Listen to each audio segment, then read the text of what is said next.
magic damage, right?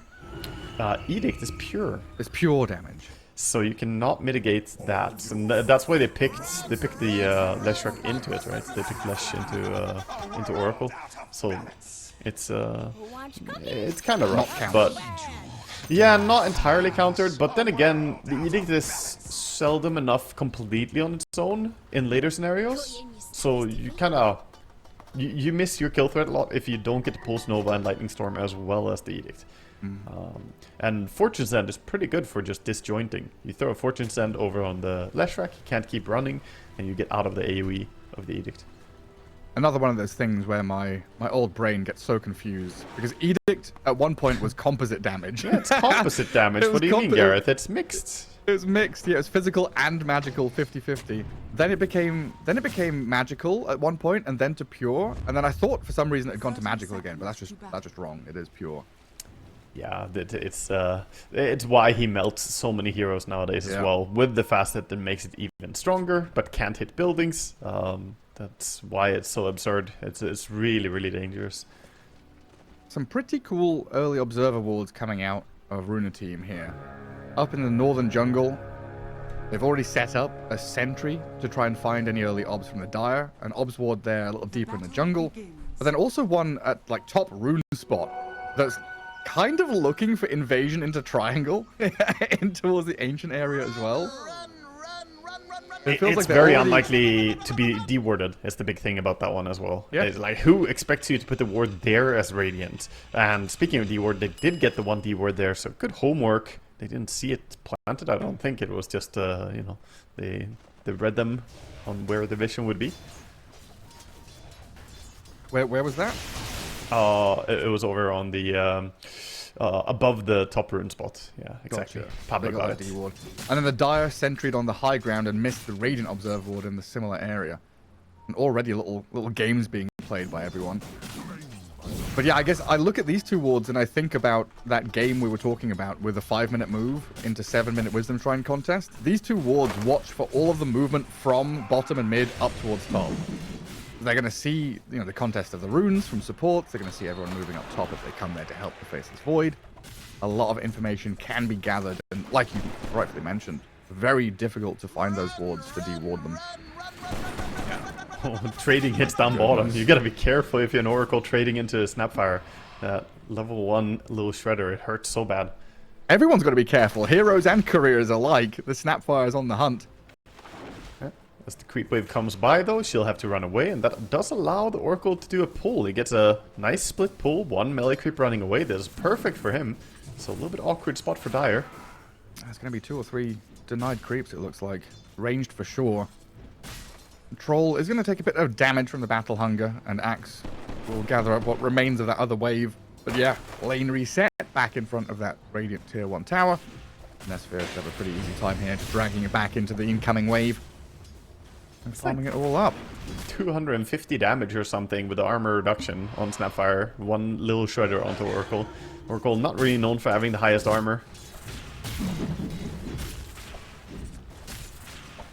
Well done by Waste 21 though to grab that wave. It could have been much worse if it was just held there behind the tower. But he's able to somewhat recover the equilibrium. And then these other lanes. Timbersaw, 11-1, 10-1 on Lesh. Pretty even as new waves arrive under Dire Tower. And so far it looks like everyone is pretty happy there. Full bottles, full resources. I feel like they did their testing yesterday. You know, they played this matchup. They were like, okay, we can't really kill each other. They're just going to focus really hard on CSing, trying to get their golds, because every single item is so important. Getting your boots, getting your bottle. Nice deny by difference. Yeah. It's very nice finding... Maybe answer is the wrong word, but... seeing the Leshrac being this high impact hero out of mid that is difficult to bully out the lane and win the lane against, finding a hero that can stand his own and do a very similar archetypal job as Timber does with this early burst damage is a really nice solution to finding a hero for the mid lane. Yeah, for certain. And kind of accepting that it's a farm trade lane and that they're gonna have their impact on different lanes. Just a lot of words to say Timber good. Timber good. Even better when he gets level 6. Bottom lane, the Axe wants to pull the enemy small camp. He's gonna invade and start doing it. Troll has to keep farming his creeps under tower, so it's not that easy for him to join. He's running over, but it's awkward for him. Last hits and Axe, he's trying to deal with both. Gonna miss that range creep. It's such a wonky lane. And then he takes a ton of damage from that little shredder. Yeah, again, Ryota just gonna give it to him. Oh no, the creeps, they went under towers and now they're running even further away. Troll in shambles right now. No, come back.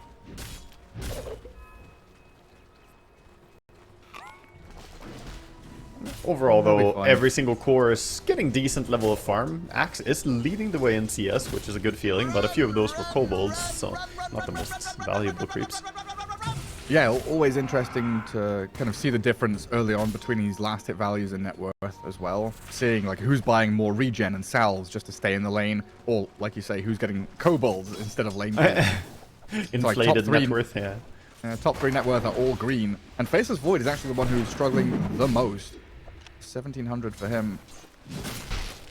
A little bit surprising. I think he should be fine though, as he constantly has these heals coming in, has the helm now as well, so maybe his lane will start getting a little bit easier. I think this is the weakening part of the Dominator build. Oh, hold up. Ryota. I didn't expect that.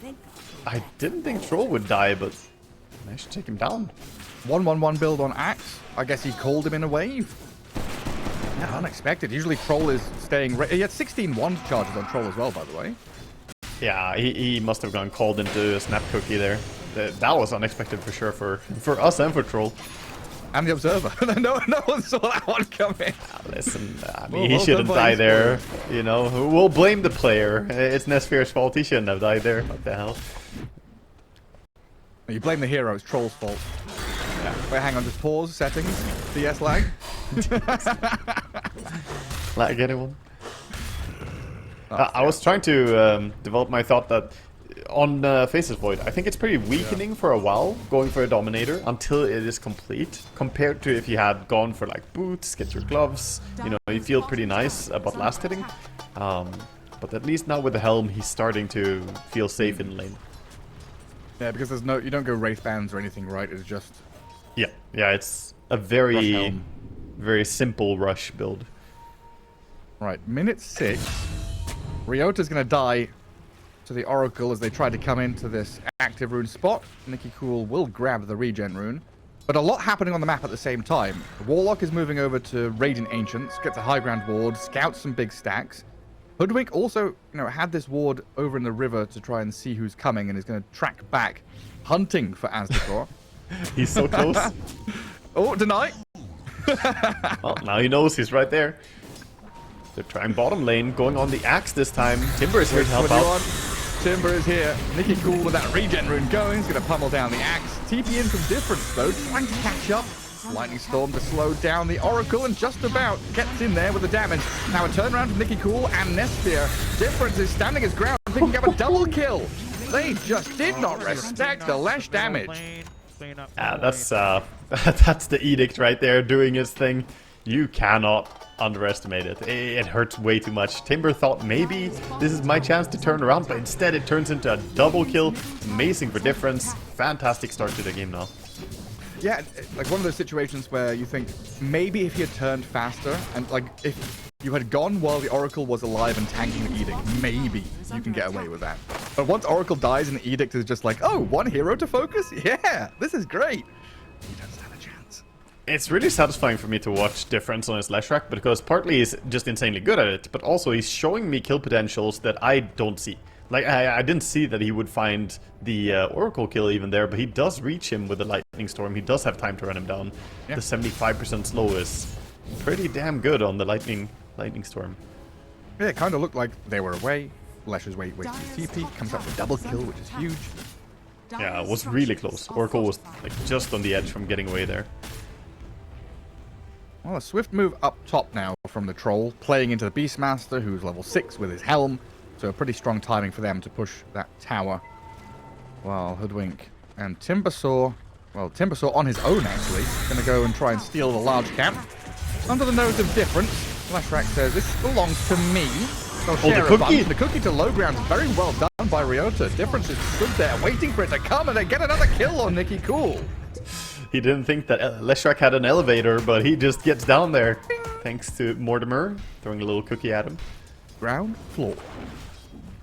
That is so nice. And actually puts the Snapper at level 6 at 8:30 as well. Pretty damn good timing. Having the ulti available to work with now. Chrono is soon gonna be available. But maybe it's Axe that he's gonna play around instead. Looking for Troll. It's one of those moves where you know that it's comfortable for Radiant to play top through Beastmaster. And that, you know, stacks are being made, and Timbersaw probably wants to go and clear all those stacks that Warlock scouted. So there's a lot of things that Radiant want to do that aren't bottom. So playing bottom here, nice play to get into the Troll, and then bare minimum, you're forcing a reaction. That's done from Waste 21. I mean, simple culling of the Troll.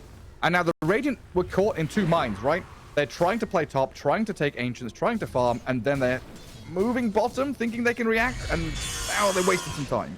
It's the false sense of security on Troll. He's like, I have ulti, I should be fine, but very nice cookie setup, and then Axe gets close enough.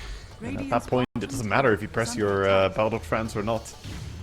It's a good win for them. Not gonna stick around to try and take tower, though. Instead, heading over mid. Power in 15 seconds. From one objective to another without taking them, rather defend them and stop Runa team from finding an advantage of their own. But here comes the Roar towards the Lesh with the nuke damage. That's what we're talking about. Timber and Hoodwink blow up a couple. Alberca set it up with the Roar, of course, but this should transfer into another objective for Runa team as they start to swarm the map. Very nice. That was a good connection by Alberca. Alberca has been playing better and better, I think. The further we get into the tournament, he's just at the right place at the right time. Top tower is gone. Looking towards those other lanes. Finds kills and a tower now.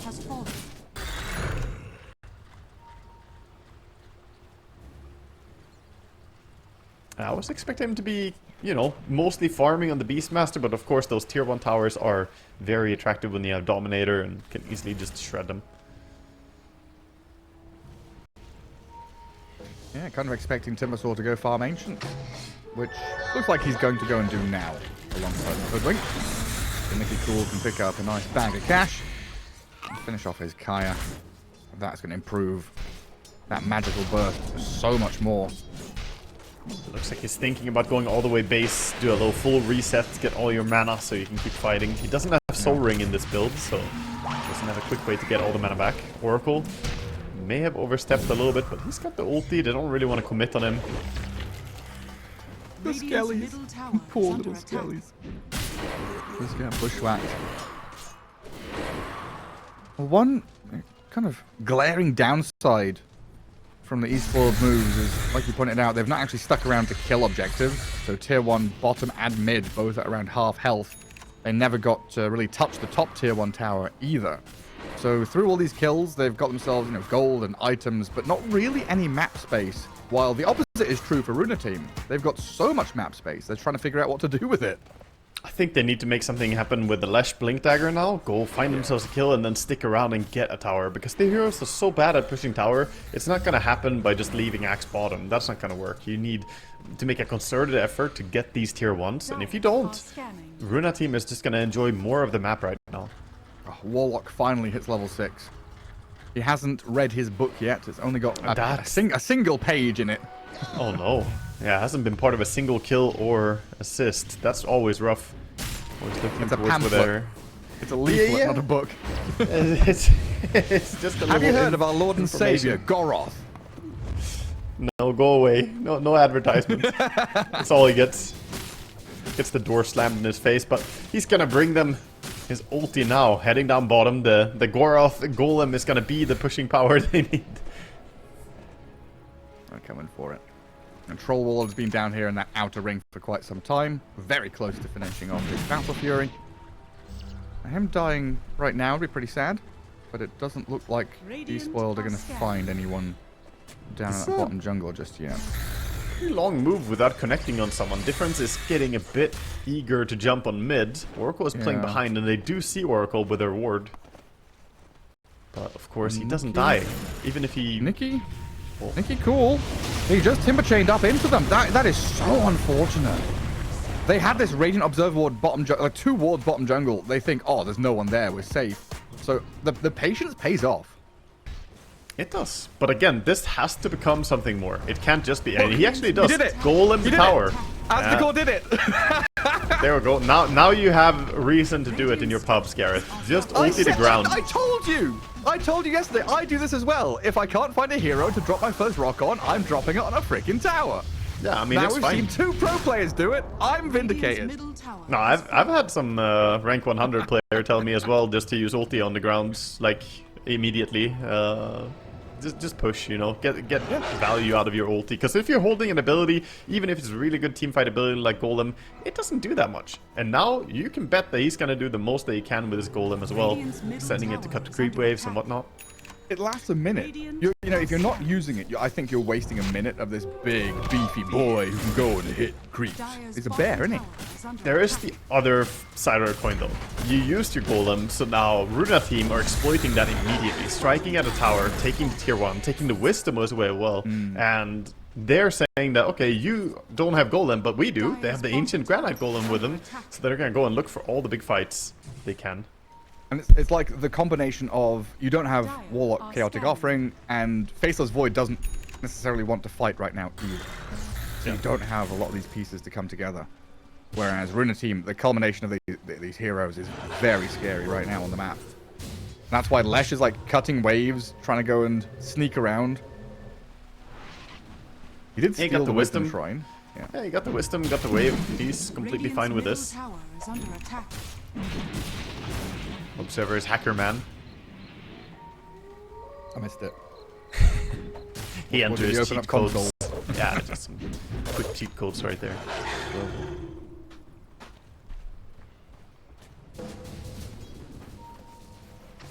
And a new smoke coming in, but this is a smoke without the Warlock Golem. They do have the Axe Blink, Lesh Blink. Can combo up pretty well. You see the troll? They need the Oracle though. They pinged the Oracle. They've got a good idea where he is, but they blink the troll and just annihilate him. And now Oracle, he's just left stranded. Nicky Cool has TP'd up here, but there's not really a fight to be had. And Beastmaster over on that right side in the top jungle, standing his ground and waiting to see who kind of filters back to farm through the jungle camp. Oh, Lesh might head over there actually. This is a pretty nice move by Alberca. Just be cautious not to go under any enemy ward. There's a little bit of vision for Dire. Playing for the Power Rune instead.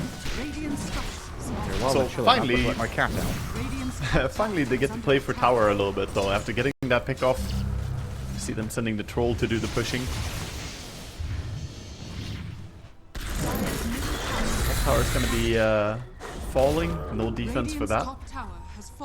Golem is back and available again. Good. Classic cat behavior. Wants to come and hang out with me, and then once I've sat down for 10 minutes and got relaxed, I need to leave this room right now. Yeah, why have you trapped me here, human? What is this? Like, how dare you close the door? I'm gonna knock down some photo frames and make noise behind you. Yeah, I don't know, Gareth. You should just have all your doors open in your house. What are you doing even? Then I have a girlfriend coming in and telling me to shut up. I don't know. Do I want to get aggro from cat or aggro from partner? Yeah, you gotta manage your aggro. It's important in Dota. Your lane mechanics. Right now, a lot of posturing going on as Radiant are setting up to push the tier 2 tower. They're doing the prep work, getting the creep wave going. Dire are kind of weighing between defending or doing something else, but their push is so slow. If they go and trade, they might not even get to tier 1 by the time the tier 2 tower falls. So, this is a bit awkward for them. Lesh is hunting non-stop for kills, but they're doing a great job on Runa team not walking into this vision. It is such a tense period. Before we get to like that minute 25, everything, you know, kind of blossoms and opens up and we see the vision of the game from both these teams. There's just a lot of probing, trying to figure out where we can go, what we can get away with. He's falling. Timber saw, he's just going to get dunked, finished off by this Lesh and Axe, while the rest of his team are trying to sneak away with a Roshan cake in the top pin. That's the third time someone dies next to Oracle and he can't get there in time. He TP as soon as he could, but he doesn't have a Blink Dagger. And I think this is the most important item in the entire game right now. If Oracle gets Blink, he'll be able to get there fast enough to ulti, even against the Axe. If you ulti fast, then they can live, but right now, People are just dying, and Oracle is running with his brown boots like, stop! I'm so close. Still a good safety net here for Runa team. Yeah, They've been the one with a net worth lead, but it's felt like they're the ones having to react and take a back foot against this dire squad running at them a bit. Astacor has been spotted. He's picking some flowers. Oh no, he just wants to press them in his grimoire.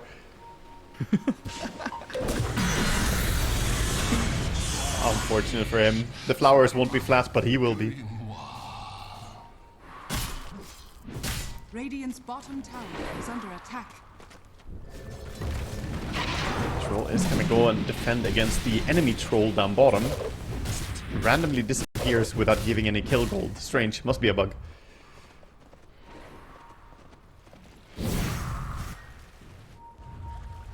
Timbersaw. With his Beastmaster creep. Gonna go and push top tier 2. Ooh, Pretty quickly dealt 250 with. gold right there. Snapfire gets the money shot, killing off the Prowler. She's already got shard. What Yeah. more could she want? She quite rapidly gets herself up pretty high in net worth. Of course, as I say that, the Hoodwink is pretty farmed too. Troll is dying to Lash. He's battle trance and chasing him down, but he wins the fight! That's a nice move. He went through to check if anyone is hanging around before they take the Tormentor. Now he can't soul the Tormentor though because his ulti is on cooldown, so if they want Torm, they're gonna have to bring the Beastmaster over. See if that's gonna happen. Promise him. I guess so, that's also a way to do it. The false promise Tormentor. What is it right now? Level 2 battle trance, 6.5 seconds all levels. Level 1 false promise. It's a talent for duration. At level 20, he has the 1.5 seconds duration increase. That one is really nice. And level 25 talent, of course, the strong dispel is insanely good. Both of those are great to look out for, especially if we go late game against Faceless Void.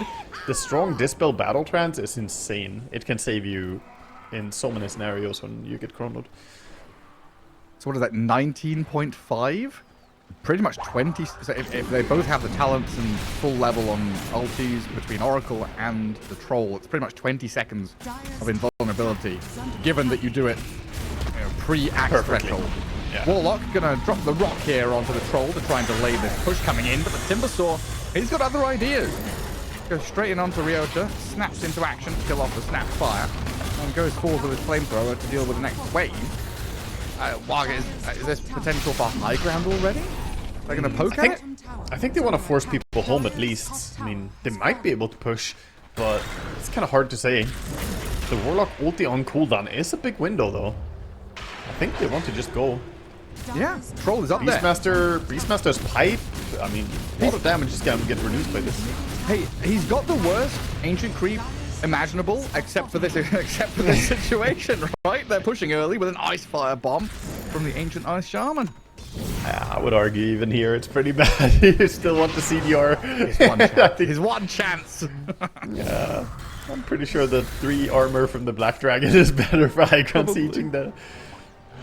It does 12.5 damage to buildings per second. Ice shaman, I tried to sell you, but I'm sorry, your face is just too ugly. I don't know. Ice Fire Bomb is probably one of the saddest abilities. It's pretty good on heroes, I will say. Well, he's also got one of the saddest faces. Can we just zoom in on Ancient Ice Shaman for a second? Oh, dear no Lord, one's seen yeah. us. Yeah, He's not a pretty boy. the underbody. The eyes in the horns as well gets me. These are like, ram horns, but he's got eyes inside, like glued on top of them, like those googly eyes. He's got a face for radio, Gareth. What can I tell you? Not even that! Radio presenters need to be advertised on Instagram and stuff nowadays. That's true, actually. I think he's all screwed. 20 seconds until Aegis gets reclaimed, so Troll is gonna back out here, just farming the creep wave and heading back towards mid. Hoodwink tries to kill the Tormentor on mid, but it doesn't connect the ulti on it, even though it's a hero creep. I mean, the Icefall Shaman, he wanted to be a hermit, right? He wanted to live in his cave alone, away from civilization. Then he's been taken over by this Beastmaster, brought into humanity. That's not what he wanted. I mean, you can tell why he wants to live away from humanity, man. It's just... Yeah. Then his He had life to is endure a forfeit. lot. Poor little hermit. So, as the game has progressed with, you know, a lot of farming and basically just slowing down of the game, we're still needing to hit a few key timings, I think, on Dire. Like, yes, you have BKB on Leshrac, which is really nice, but you can't survive against a troll, so you need the Ghost Scepter as well. The BKB on Axe, he's pretty ready to fight. I don't think he necessarily needs too many items. Shard is fantastic value, though, to have. For the Void, he's the big one, of course, needing his BKB still. But this has just been, you know, the amuse-bouche. This has been the appetizer for the main event, the entree to this delicious meal. You know, we're 25 minutes in, we're waiting for second Roshan, we're looking for that next Tormentor, thinking about these tier 2s on the map, and I think most importantly for eSpoiled, they can stop wondering when Faceless Void is ready to play the game. Because it has been 24 minutes of him going 0-0-1, 220 last hits. Have we even seen a chrono? I don't know if we have. Yeah, I'm not sure. Did he chrono a single time? I'm actually not sure. I feel like we haven't, but maybe there was one. When is Snowy ready? Is it now? Snowy? No, he's not ready. He needs time. He's the Time Lord, and he needs all the time. He's Faceless Void. He's the time controller. Also, what is this Ogre Axe? Was he thinking BKB, then is now swapping into Lincoln's? I think he's still buying BKB. He just has the Linkens in his quick buy. I don't know why he took BKB out. There's no way you don't finish this BKB, right? Against Timbersaw. Okay. I mean, I hope he finishes it. If he goes for Linkens, then it kind of looks like he's going Lincoln's. He wouldn't. He wouldn't. Oh, as the core. Yeah, completely pummeled. Found by the roaming troll who wrapped in behind the tier 2 and then followed through by Albarca. Nice. Just jump, no hesitation, get the kill. Meanwhile, Snapfire doing her best to split push and be a nuisance, but mid tower is going to be forfeit, I think, as nobody really wants to fight it. And they're hunting for Leshrac as well. The kill squad is coming. The deadly duo. They didn't see him, right? That ward didn't spot him, I think. The line is drawn. Yeah, maybe I think they they've did got see him. a pretty good idea. Different. Gonna get run at by the BKB TP. We'll get him out of there and a couple of creeps on his way home. That's pretty unfortunate, though. 9-second BKB, you never really want to use these long BKB durations just to TP out. I mean, of course it's better than dying, but this is not something that makes you feel happy. He has his item timing, though. He has the Ghost Scepter as well as the BKB on Lesh. They're all really just waiting for Void at this stage, but the more you wait, the more time that is for Troll to build up and become this bully. Once he gets Basher, nobody wants to get next to him. They're gonna try and go on Troll. Does he see him? Can they get both? They get the blink call, Blade Mail, kisses in. Trying to zone away the Oracle, who's already half health, and they got the Chrono on the Oracle. That's pretty important. Now they can turn onto Nesphere. The Troll doesn't have Aegis anymore. They'll try and turn with the Timber Sword. The Faceless Void dropping low. The Golden drop though to save up Snowy. He's out. They save the Faceless Void. They do not kill the Troll though. Now the full escape, trying to get the Void out of there to the left-hand side. Snapfire comes in to maybe try and give her life with the TP home. The Bushwhack The Hoodwink just lands it. Faceless Void down, his first foray into the fight, and gets absolutely annihilated. I was so close that they bursted him immediately, but instead just running him down. And we did see a chrono, but all it led to in the end was a kill on Oracle for them. Not a bad kill, but the Troll, he just manned up, stood there, BKB plus ulti, and he's not that easy to burst. Snapfire did 1000 damage to Oracle, gets banged down there. And good job, Ryoda, but I think you're gonna need more. If that Chrono had landed on both Troll and Oracle, it would have been beautiful, but yeah, getting the Oracle's good, just not good enough. The reaction was pretty quick from Runa team there. They definitely knew that there was a chance that Troll will get jumped. Till the end did what he needed to, and the rest of the team immediately pulled up as well. And when this happens, the map just immediately gets smaller and smaller with this Beastmaster on the field, pushing through bottom. You've already lost your mid and top outer towers. But something that we both like to see. Oh, they found the Leshrac. Or did he find Timber? He's trying. Yeah. Aghanim Scepter. Beastmaster's here. There's the Roar. Aghanim Scepter, the Timber Saw, you're right. Tanking through it all. Difference down for a minute. That's a good read. They knew they wanted to do something like this. And they didn't focus on the Wisdom. I think a lot of teams would just have played for the Wisdom rune there. But they get the bigger payoff. And now, on onto Ryota. Hops to safety for a little bit at least, and then gonna blink north, completely breaking ankles. But he blinked into a ward. Under vision. Oh, So no. ranged axes come back in. Yule Scepter up. Nikki Cool is running forward, but his blink's on cooldown. And she got the juke shoes on, the Yule Scepter as well, to just keep kiting him. Great Yule Scepter game as well when you play against Timber with the Aghanim Scepter, and against the Troll. Even against Oracle, I wouldn't say that it feels bad. You can always dispel a lot of things. You can remove the healing. Yeah, then late game Wind Waker against Beastmaster. Super nice to have. If we get there. I was going to say, something we both like to see approaching minute 30, we get both pos 5s buying gem. You said when you're, ahead like this, 10k lead for Runa team, great to have a gem to keep the oppression going. And when you're behind, like eSpoiled are, you want to try and alleviate some of that pressure, get... one piece of vision on a high ground can be the difference maker. So having this gem, playing around this high ground, could be the deal breaker. Cheeky by Snapfire, throwing in some Snapfire kisses to get vision, but now she gets gone on. Axe, however, is close to the Roche Pit, gonna go in. We're gonna go into the Roche Pit and try and contest. There's false promise here, very early on. From the Oracle onto Nesphere. Still has Chrono, but it gets roared up. Onto the Faceless Void, he's being gone on. Snowy, the focus onto the Void. The Chrono, can he time walk and get away from this? He's gonna jump out. The BKB's up for the Troll, but no battle traps now. Difference will run forward. Alberca on the run. And Runa team, they've been Russell forced out of the pit. Hoodwink is slain by Ryota. Waste 21 on this axe is still looking for a go with Blink Dagger ready. They'll play Roshan is so low, he's going for it. Roshan very low. Aegis is about to drop on the deck. The axe comes in, snatched up by Difference. Aegis claimed, and Nesphere is going to die. The Leshrak's going to get taken out by Nikki Cool, but a second life will bring him back. Timbersaw and Oracle eyeing up the Lesh. Cookie to the back. Two-man stun from Ryota. Gets the catch on the Beastmaster, while Difference is taken down by Timbersaw. Snowy's Void has re-entered the fight. Let's see how much damage he can dish out here. He's pretty tanky. With an Oracle behind him, and Nikki Cool with the threat of the damage, forcing the Void to think twice about it. Upheaval Supro, the slow keeps them in place. The swap has been made. Snapfire dead, but the Void's still going. He's gonna have roar. 2 seconds, 1 second. No. Dead. The bombs come out as well, so Nikki Cool, he's actually tagged up with the Oracle. Could be dangerous for them. Apparently, though, this Timbersaw cannot be focused down.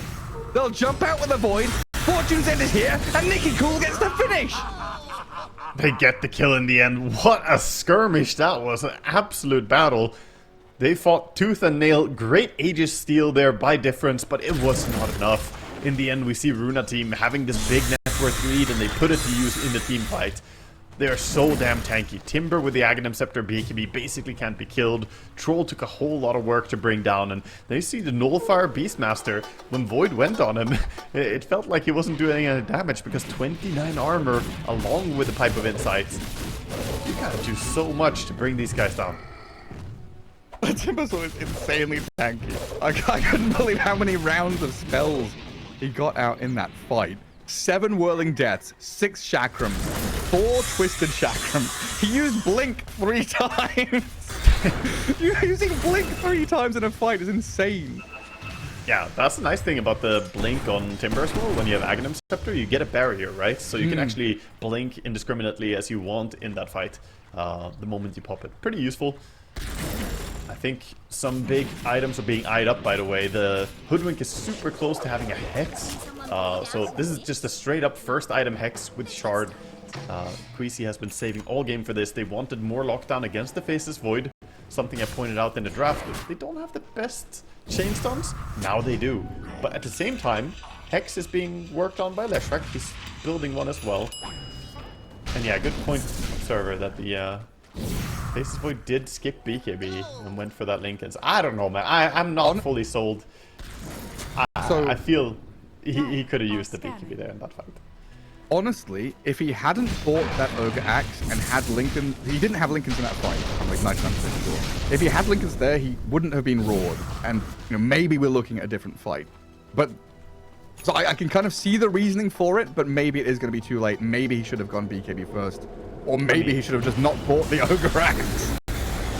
At this point, they have a whole lot anyway. They have these extra tools, right? The Nullfire, the Hex, etc. So now, yeah. I'm just thinking, like, in that fight in particular, I'm saying, I could see the reasoning.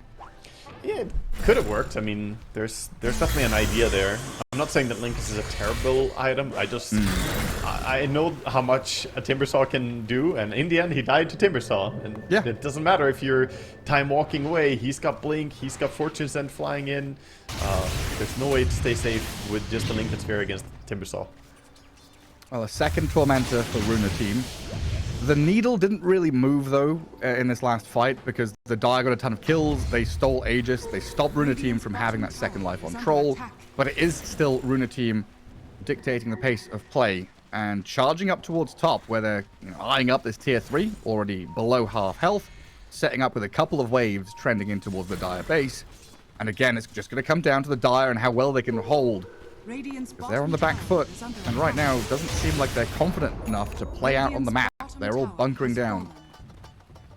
Yeah, very difficult to farm anywhere as the kill squad is running around looking, led by Hoodwink, of course. Watch out for Hoodwink with the extra cast range as well during Go Nuts. Connects you from so far away, and faces Void. Hello. Spotted. Lincoln's Break the pop. Lincolns. In we go. Scythe of Vice with a sharpshooter and a boomerang. Roar is there for good measure. Troll will arrive and take down Snowy. In fairness, it doesn't really matter if he had a BKB or a Lincoln Sphere there, he's dead no matter what. No real way out of that one. What if he had Eon Disc? Maybe that should be his next item, Garrett. No damage, Yeah, I mean- only survival. I mean, he's queuing up the butterfly. He did put the BKB after butterfly, so in just like, I don't know, 20 minutes he's gonna have it. Eventually. We'll see. I can understand wanting butterfly as the troll is starting to smack pretty fast now. Troll did go for a pretty safe build, by the way. Instead of a Basher, he went for this Satanic. I really like it. Prioritize survival. That's all you need. As long as you're alive on Troll, you're gonna do enough damage. Just latch onto a target. Especially if you're, Leshrac is very often, Leshrac or Axe very often, right, are going to be the first points of contact. Surviving their burst is super important. Yeah, then you have like different heal amplification as well coming in, so the Satanic gets more valuable. Nicky Cool. Having some fun. You got Yules up there, just chained out of it. That's a Wind Waker on the Snapfire. So maybe we'll see that come into play against the Roar. But for now, it's going to be upheaval from all up, trying to shove back. The wave, Nicky Cool jumps in onto the Axe with a Roar there. They've caught out Waste 21, but a Lincoln's, a full staff, and a Cookie disengages, but in comes the Chrono now. Aiming for the Timbersaw. No Aghanims, no shield for the Hex. It stops the Void from doing damage. Now the Aghanims can come out and shield up Nicky Cool. Oh, Cyclone him up while Difference tried to run down the lane to defeat the Troll. They're just too tanky on Runa team. They're moving forward into the base, deeper and deeper. The Hex is there on Nicky Cool. Nobody's BKB and False Promise. He can turn and burn. Nesphere will hold the line. The upheaval's annoying, but they haven't killed any of these wicked heroes off just yet. So much sustain. Oracle with a shard as well, healing everyone. With a jump and a call back into the upheaval. And just another Fortune's End to spell stuff off. So you've spent Chrono, you've spent BKBs, you've held your lane of Barracks, yes. But Nesphere's going to come in for round 4. Look to BKB up. Charge in, force the Leshrac to retreat. Pretty early BKB though. He has ulti on Troll as well, but BKB on cooldown, maybe they can do something to him. Snowy is struggling to defeat this Prowler. Hexed up, the Roar comes in. Lincoln's and Loda's not going to protect him a whole lot. He is going to be able to get away though and break free, and Alberga's Beastmaster now becomes the focal point. Bonded up, the damage is coming through pretty quickly, but the heals and sustain from this Oracle in the back, keeping him alive for a hell of a long time. Now finally dies. Oracle and Beastmaster gone. Leshrac dropping to the Chakram, but gets to high ground and forced down in the base, whilst the Hoodwink is cleared up by Snowy. Nesphere taken down by the Axe. And the chase on the Nicky Cool now, as the hold is made, the buyback out of his face is Void paying off. Good buyback, now they have to rush down and get something done. Lost the bottom lane, won the team fight however, and with 4 dead for quite a while, this is a good timing window to just shove down mid lane, at least get to tier 2 and then set up for Roche. Roche could spawn in 15 seconds from now. That fight was crazy, by the way. Oracle has the biggest chill that I've ever seen. He saw 2 of his teammates getting gone on, simultaneously dropping low HP, and he didn't ulti either of them, saying, nah, they both look completely fine. And that was correct. I would be so stressed if I was him, but He knows exactly the limits of his teammates, not only himself. These fight recaps are just so funny. Guess how many battle hungers there were?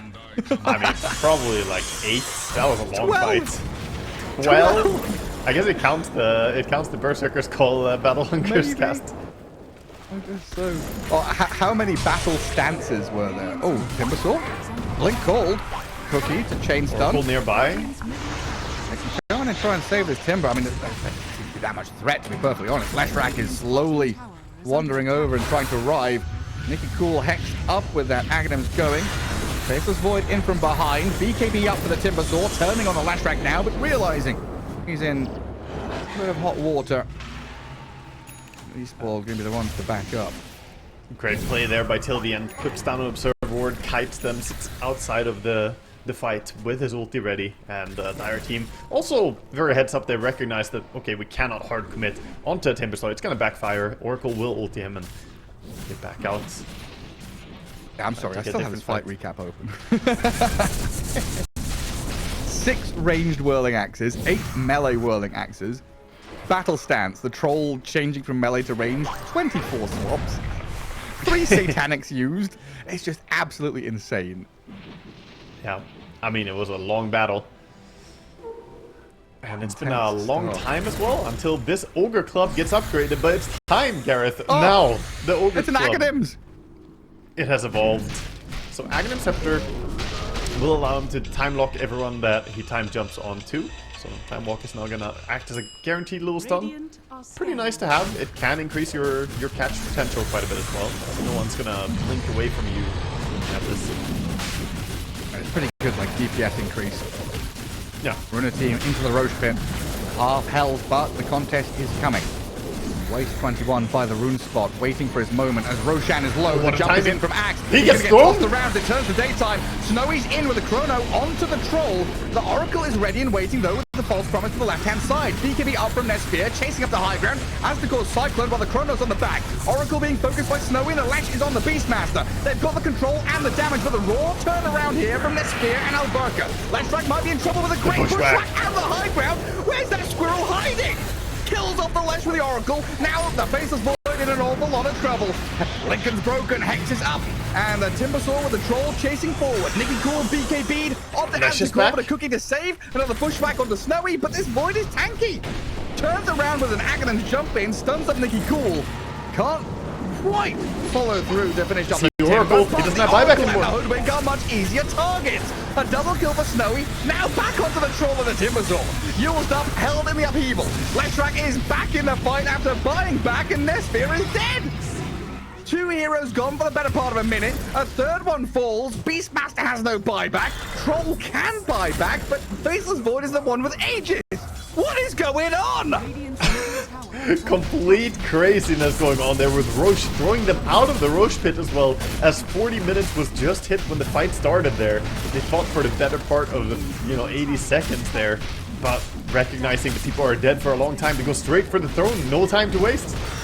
They're just going for it. Timber's in. They're going to turn on him, stunning him up. Nicky Cool's dying. The Timbersaw's dead.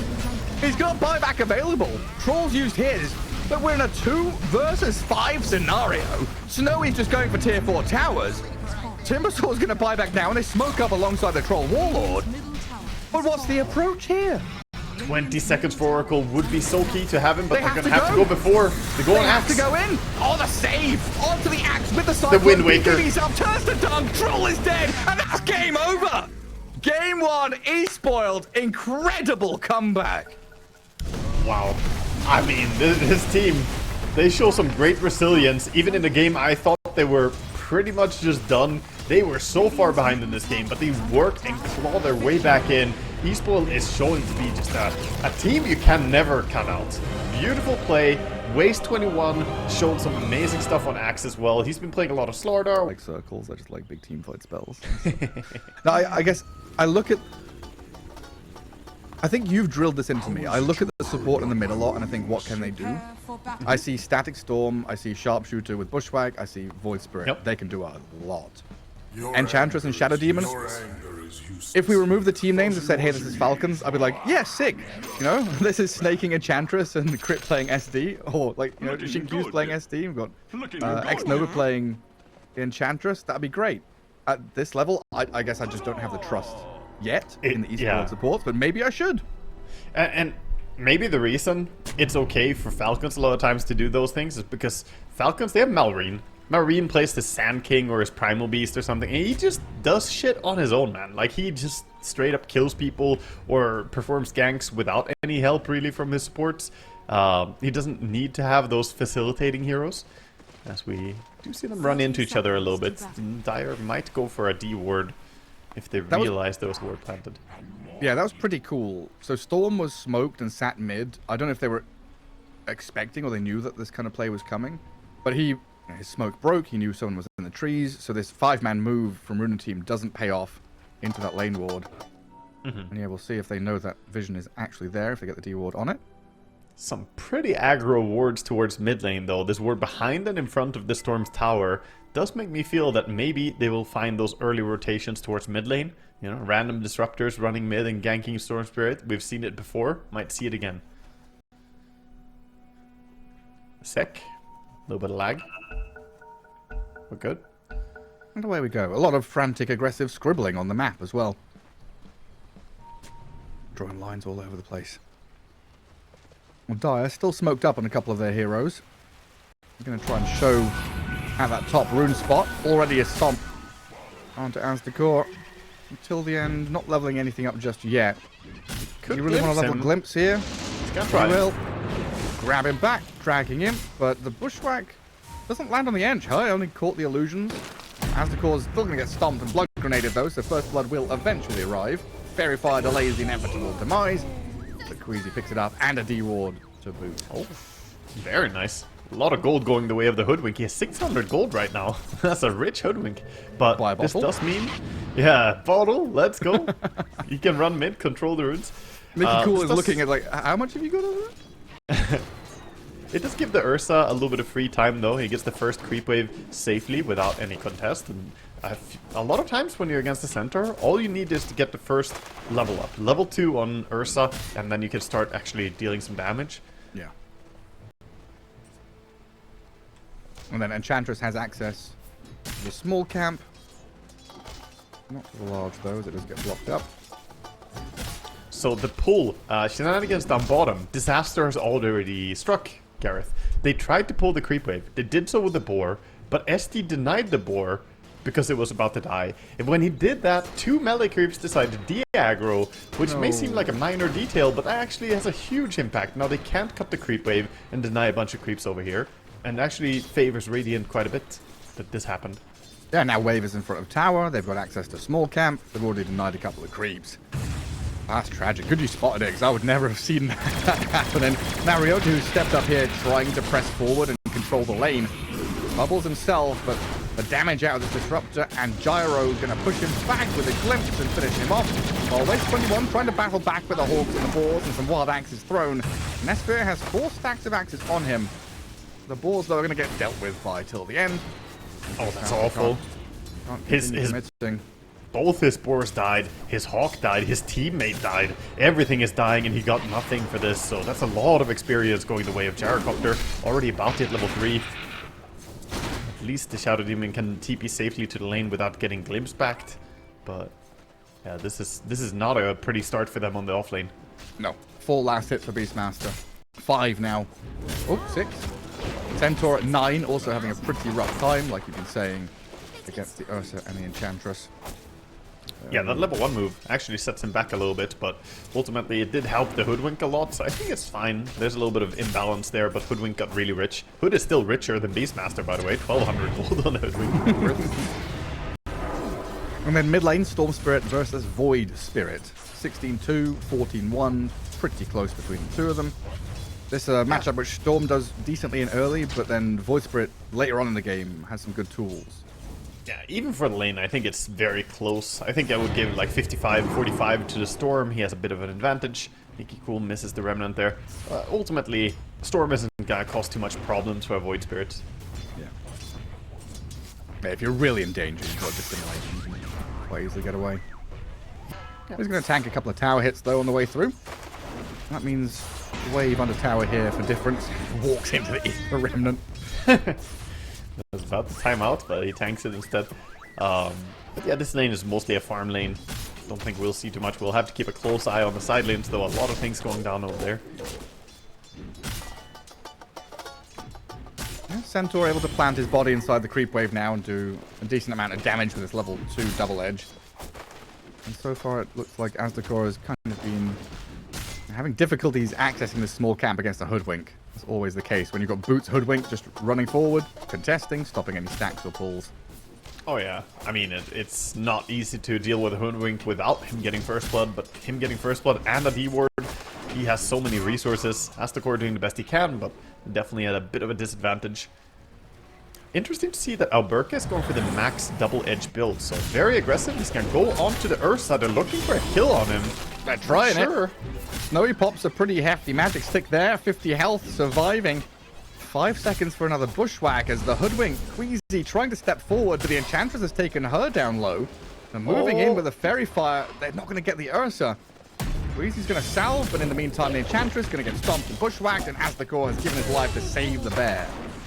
Honestly, almost as good as killing the Ursa as well. He TP'd to Fountain, and I'm gonna have to run all the way out now, so...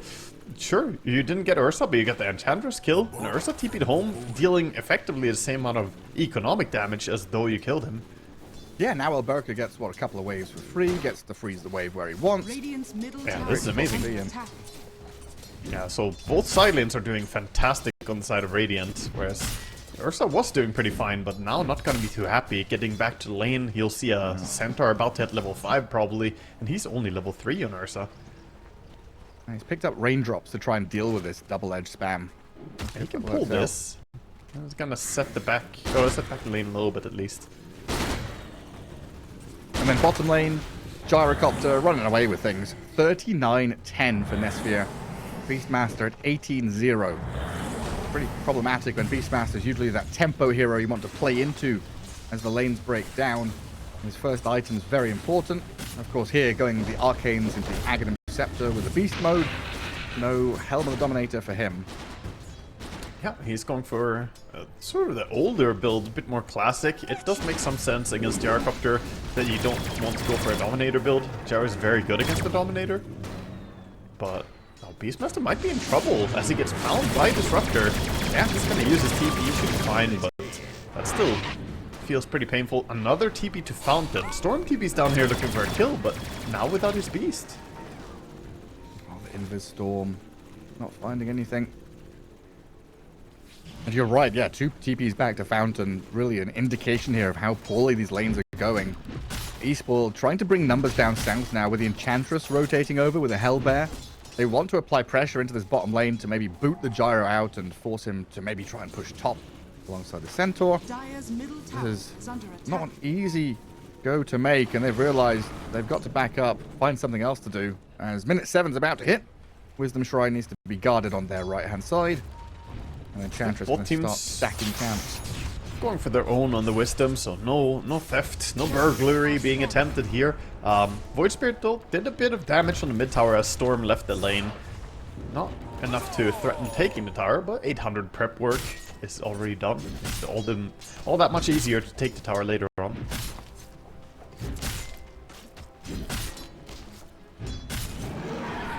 Dominator is just about to be finished on the Centaur, has enough gold for it, so Alberca gonna be finding a Centaur friend, probably. Like, how important is it for eSpoiled to do well in the lanes? You know, are they okay with the situation? You know, they're not happy with the situation, but are they okay thinking, hey, we're going to get to our timings regardless? I think they needed to have at least a little bit better lane somewhere. The fact that both side lanes went poorly and Storm's first TP rotation was a dud, I think all that adds up a bit, especially when, as we mentioned, Radiant have the bigger teamfight draft. So if they get to group up and go as a team, start the deathballing, then it will be problematic for Dire. So they really need to get something going for them. Yeah, and I guess Dire are pretty reliant on these timings. Ursa Battle Fury before he can really start accelerating. That Beastmaster Aghanim Scepter, vital for him. Oh, this gank though. This one is not gonna fail, I think. Snowy gonna get jumped immediately. Level 5 Ursa. Stampeding Centaur. Another Centaur. Another Centaur. Stomp landing on his head. Yeah, the DD rune as well. Just making sure that there's no survival. Quickly dies to the Astral Steps coming in, and that's gonna mean tower as well. So the DD rune has plenty of duration remaining. These 3 heroes can push top. Important question for you. Yes. Is Enchantress a Centaur? Yeah, see, I would say that she looks like one, but I don't know, man. I don't know what to make of it. She's kind of small, isn't she? What has size got to do? No, it's about size. It's definitely about size. What do you mean? No, she's like some weird wood creature dryad thing. I don't know if she classifies as a centaur. This is too small. She's bigger than a Centaur Courser. So a Centaur, Conqueror, and a War Runner, and who else did we say? Is Underlord and Magnus Centaurs as well? You bringing in those weird amalgamations into this? They're strange creatures. A Centaur is literally a weird amalgamation. What are you doing? No, it's a normal. He plays under a Radiant Ward. Spotted and killed off quickly. So far, the pace from Runa team has been impeccable. Yeah, back onto mid now. With that kill, they're also gonna control the 10-minute rune spawn. Very likely. No way they can contest it here. 20 seconds until it. And Dire just looking pretty inactive. The Aghanim Scepter build on Beastmaster is a greedier build than Dominator. It's gonna take longer before he has any big impact. He can't push tower with Dominator, can't fight early on. So Ursa having a bad start, along with Beastmaster having this bad start and greedy item build, and then Storm getting picked off in jungle. I think Runa team are running away with this game. Dude, they have so much freedom of movement. There's nothing stopping them. There's no visas, no passports, nothing. Runa team just walking into areas of the map and saying, right, this is ours, we farm here. Oh, ancient stacks? Yeah, cool. Large cap stack? Gyros. Belongs to us. They're just going from bot lane to clear wave into these enemy ancients. Centaur moved from top lane through that top jungle to go and push the Enchantress out of there. Very limited places to farm, which is why right now Waste 21 is on that far right-hand side, farming 2 camps. And Ursa with Storm kind of holding hands in the top left corner. Absorbing a lot of stepping on each other's toes. And you know what's going to happen. You can already feel it. The push is coming down towards bottom. Ryota has overstayed here. He's looking to make a play, but he has nobody to play with. Completely alone, just like me when I grew up. Countryside, no friends. Next to the Lotus Pool, just getting run at by these animals. Yeah. Animals are your only friends. Well, they don't even need Centaur to join for this push bottom. Centaur's gonna stay top, working on his Blink Dagger, has to stampede if something goes south for his friends. And Crystallis is completed for this Gyrocopter already, so his damage is getting pretty serious already. It's always kind of valuable to understand that a 3k lead, 12 minutes in, with all these towers falling. It's props to Dire for making sure it's not any worse. This could be 5, 6k. So they are finding these little pockets of farm to keep themselves competitive in this match.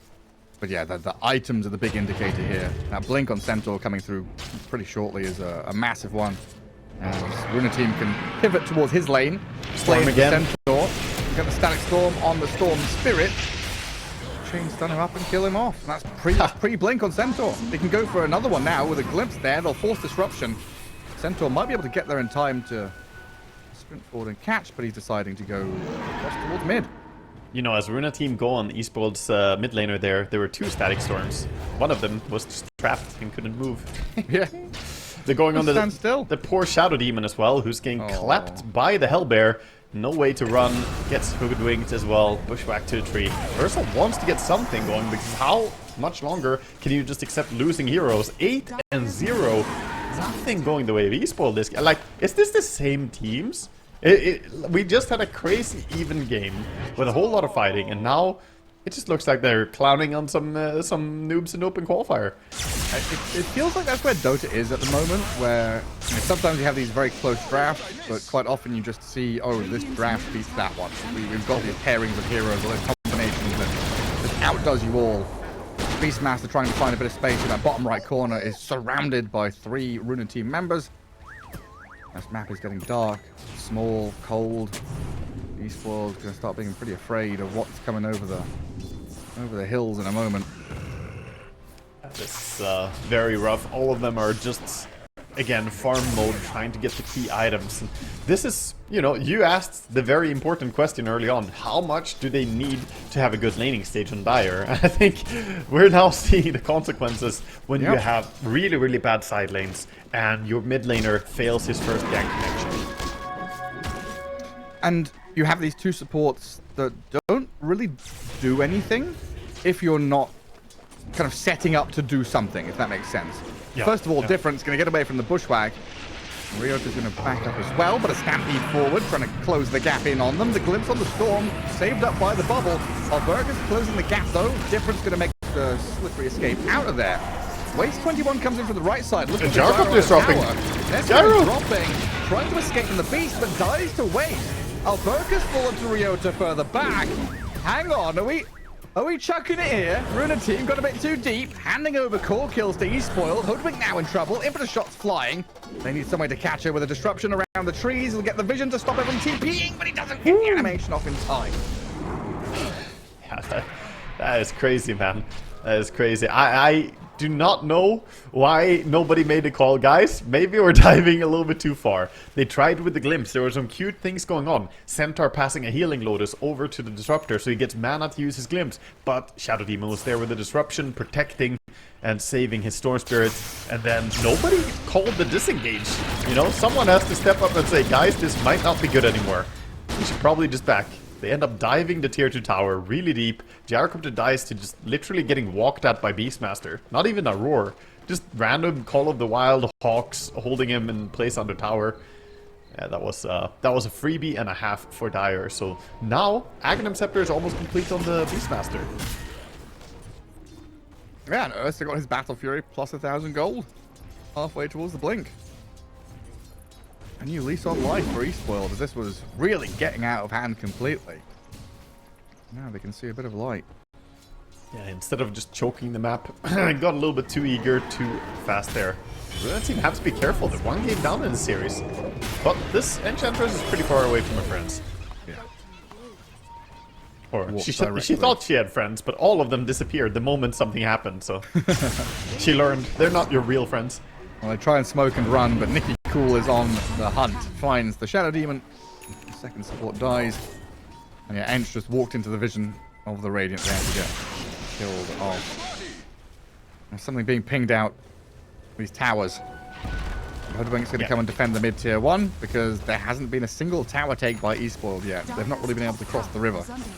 But they are looking to finally get one. The shielded up Storm is trying his best, but the Glyph is there. You do not want to lose these towers. Storm will run into a Gyrocopter who doesn't have too many friends in the area, but Storm's mana pool isn't completely full, and he also doesn't have a Witchblade or anything like that yet. Yeah, he just put like half the duration of a shield rune plus a bottled illusion. Maybe if that was a bottled arcane and teammates were coming. Yeah, or a DD rune for that matter. He needed something offensive, not a defensive rune. Yeah. Till the end is going to go spying on the ancient camp and will find Ursa. He sees him right now. He's calling Centaur over. A little bit hard for the two of them to burst this guy, but if they silence him, they could get him. Well, Ursa's going to try and fight. Nearly kills off the Disruptor, but Static Storm, a stomp being held, ready to punish Snowy from farming 2 forward here. Not finished him off just yet, waiting for the Thunderstrike and the Warpine Raider to come in and do the damage. I really like that Till the End went for this drums on Disruptor. I've always been a big proponent for just buying drums randomly on supports, and now finally I feel like it's really meta. You see it in every single game. Some random support just having drums. Doesn't matter if it's really a drum hero. Disruptor is probably one of the last heroes you'd think, oh yeah, drums, great for my auto attack speed on Disruptor. But it's not about you, it's about 5-manning. Drums is a good 5-man item. It's like from, I guess, Wraith Pack meta. But bottom lane, a roar to the Void Spirit, and the follow-through damage is good. CP reactions arriving, yeah, too slowly here. So a nice strike there from eSpoiled. Radiant's bottom tower is under attack. getting a kill going for themselves. Only have the 3 kills, and this is the first one they get on their own move. Previously, the 2 kills they got were from a tier 2 tower dive way too early by Runa team, so first successful rotation for them. And rotations might get more and more successful for them. They've got Blink on Ursa. I think, yeah, 600 gold away from Blink on the Beastmaster. Storm, of course, has that Ball Lightning built in. So now you've got 3 cores who are finally able to do that job of going in and starting fights and setting up around objectives so your supports can actually do something. Ench wants to be setting up to push towers. Shadow Demon wants to be setting up behind the cores to save them. I think it's very key what you mentioned there, the fact that the cores have their stuff and the cores can go, because I really think Ursa needs to pair up with Storm or Beastmaster, or Storm and Beastmaster together. Either combination is fine, but it can't just be the support duo and a core. It's never gonna work. So we'll see if Beastmaster gets a little bit more active once he has this Blink Dagger. It is lead in just 20 gold. Ryota nearly walks into death there. A bunch of smoked Runa team heroes were verging on connecting with him. They pinged him out and they see he's trying to cut that wave. But they're going through the gate up to top. Not playing into any vision really. They don't see Storm or Ench. Oh, they so just trying didn't to walk close enough to see this observer ward sitting on the Tormentor. The sentry does spot it, but they didn't walk in. True. Radiant's middle tower is under attack. I mean, they'll see it when they go Tormentor, but that's pretty late. Right now, Dire are enjoying their vision. And things have gone to pretty much dead even. You know, it was what, 9-0. Now it's 12-3. 1k lead for Runa team. They hit all these items, but the timing from eSpoiled is starting to get there. Yep, and the more you allow this Aghanim Scepter Beastmaster plus the Battle Fury Ursa to just keep farming, they will pull ahead. Even if Gyrocopter is really strong, there's no way that Centaur is going to keep pace with the Beastmaster if nothing is happening. Beast, however, might get spotted as he's very deep in enemy territory. Sometimes the safest place to be is in the enemy jungle. Yeah. We'll see if that's true this time as well. They actually didn't see him. That's so crazy. He's got a nice neutral item as well with the vampiric enchantment on it. Oh yeah. Go find the Shadow Demon down at bottom though. Glimpse onto Ryota. Slain quickly. He's thinking about Disruptor here. He sees the TP out. Not gonna go on him, but now he knows they're splitting up. Maybe Beastmaster can catch someone. He sees the Void Spirit sticking around down bottom, knows that the rest TP'd away. Stupendous. That's a good play to make. But there's Hoodwink too. He doesn't know about the Hoodwink. Or does he? Found her. He does. Straight in onto the Hoodwink. Queasy dead.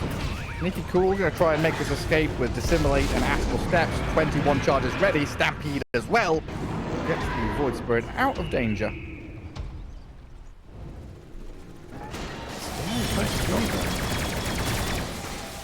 So they get the pick off. Meanwhile, the Tormentor is being taken by a Gyrocopter. They're gonna bring this down. It takes a while. But it should fall. As time progresses though, Dire are getting stronger and stronger, and Gyrocopter is going for this survivability build of the Satanic. I'm not 100% sold on it, because you can't Satanic lifesteal against Ursa that effectively when he ultis. This is like something that people really don't think about too often, but all these damage reductions and things, if you don't deal a lot of damage to a target, you don't lifesteal a whole lot either. I mean, you can't Satanic when you're roared either, can you? I mean, he kind of can. He's got the Aghanim Scepter. He's the one hero who can. He can side gunner. But he can't press it. Ah, that's true. But he can lifesteal with Satanic. Well, he's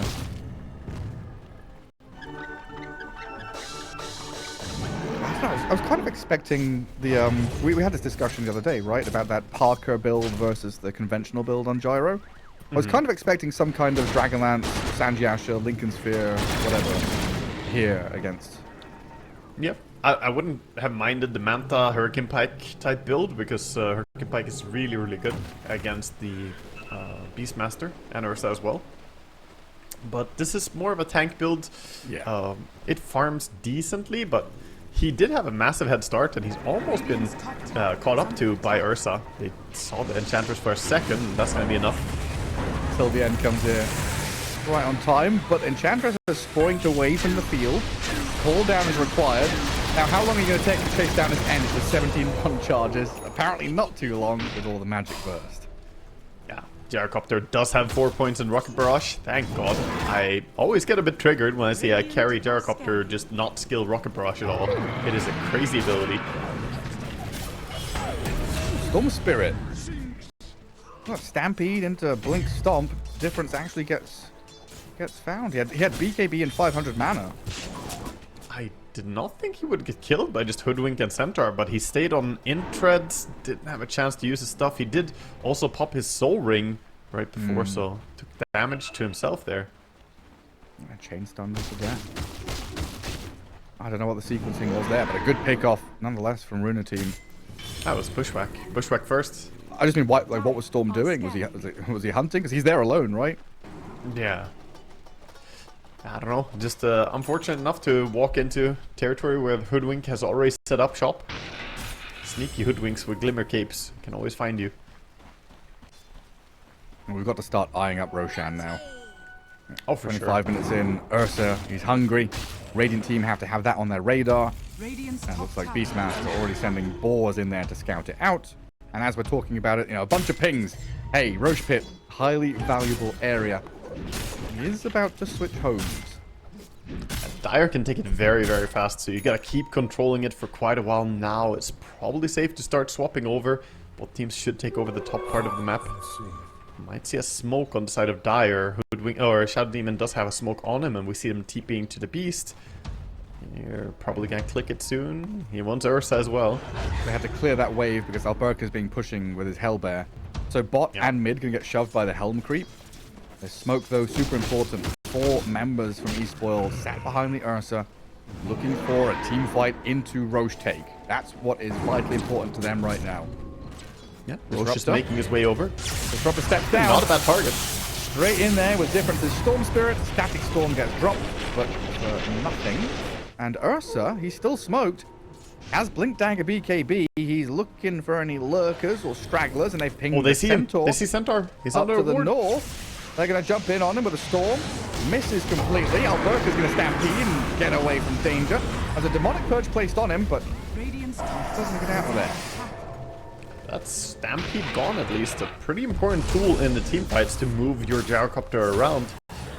So spending a few resources, Disruptor ulti gone, even if he respawns, Stampede gone. I think Dire can confidently just start taking Roche. Like that. Bushwhack's going to be annoying. Sharpshooter. Different pops BKB. Alberca comes in, but Snow gets Aegis. And Centaur with no Stampede. He's going to get obliterated here. His second Centaur dead. They've silenced the Storm, trying to chase up to Ryota with a gyro and the damage. Nikki Cool comes in to slay Aztekor as Snowy, Ursa with Aegis, about to lose his first life. A couple of seconds till that Earth Shock is ready to try and get high ground, but the Ether Remnant's well placed. It'll catch him and stun him, silenced and slain as Nesphere picks up a double kill. Very nice glimpse, pulling him back there right to his Gyrocopter. No way out for the Ursa. What looked so good turned so sour. They popped 2 BKBs really early there, not wanting the Aegis snatch to happen. I mean, you respect it, right? It's Aegis, you want it, but without any of those BKBs, they couldn't stand and fight anymore. Radiant's top tower is under attack. Suddenly, things work out really well for Gyrocopter, who just shows up and fights an easy fight for himself. And then it sweeps through. And that's now Ursa with no Aegis. No big objective to go kill in the Roshan anymore. So it gets a little awkward for the direction that Dire wants to take. Whereas it seems pretty simple now for the Radiant to just go collect all the tier 2 towers. Gyro getting pretty close to finishing off that butterfly as well is going to then force their hand of Ursa on the Centaur with a roar. It's going to be pretty late. You're right. Alberca is killed off down in the bottom lane. Very quickly done. I did not think they had that much damage, but of course Beastmaster with Aghanim Scepter does do a whole lot. SD showing up as well. Centaur gets bursted fairly fast.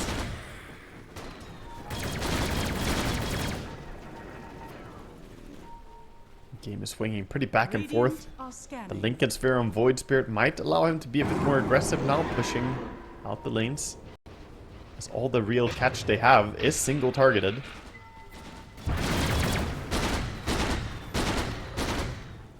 And we'll see what Gyrocopter is going to add after the Butterfly, because Centaur going Aghanim Scepter, already having it completed, this does open up for Gyrocopter to go very DPS oriented. I would not mind seeing him go for either a Daedalus completion or even go up towards a Nullifier. You are playing against an Ursa. It's always a nice feeling to just throw that onto him. For the Fury swipes, yeah? Yeah, it counters the Overpower really hard. Sorry, Overpower, yeah. Yeah, takes away all his attack, and it's still a decent damage item. But if you want to, you could go even more hardcore. Just go Butterfly Daedalus into a Rapier here. Like, what do they do if there's a Centaur nearby? You kind of have to kill the Centaur, otherwise no way to burst the Gyro. The workhorse carted Gyro. It's beautiful. I thought the whole point in the Aghanim Keen Scepter. people was that they relied on technology and science and stuff, but there's going to be a horse picking him up to do the heavy lifting. It's the horse and carriage. Shock away. Bushwhack is good.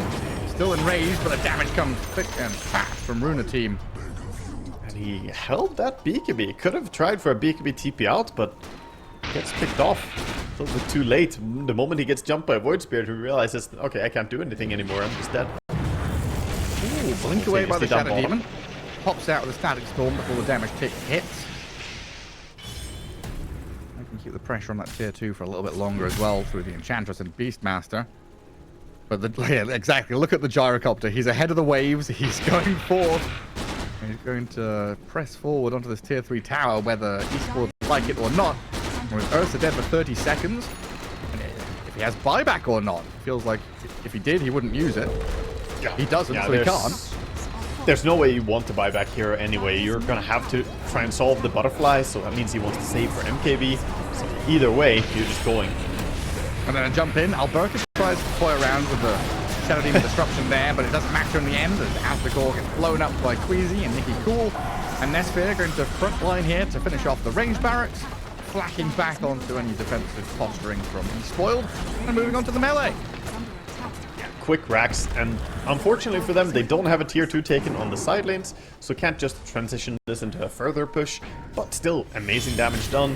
Now they can just back out, kind of rinse and repeat, take the other lanes, maybe steal away this outpost as well, so Dire can't TP in. Meanwhile, this has given some time for the Storm to keep farming up. He has the Parasma, BKB, Kaya. Looking for Shard next. Could be a damage that they need.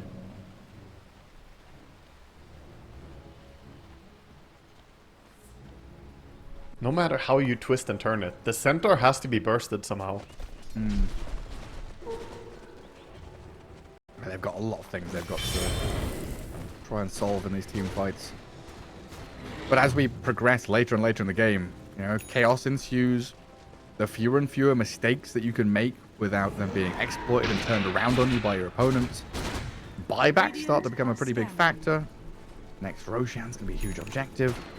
And there isn't that much of a lead from Runa team. Like, they've killed the mid lane, sure, but a 4k lead here isn't substantial.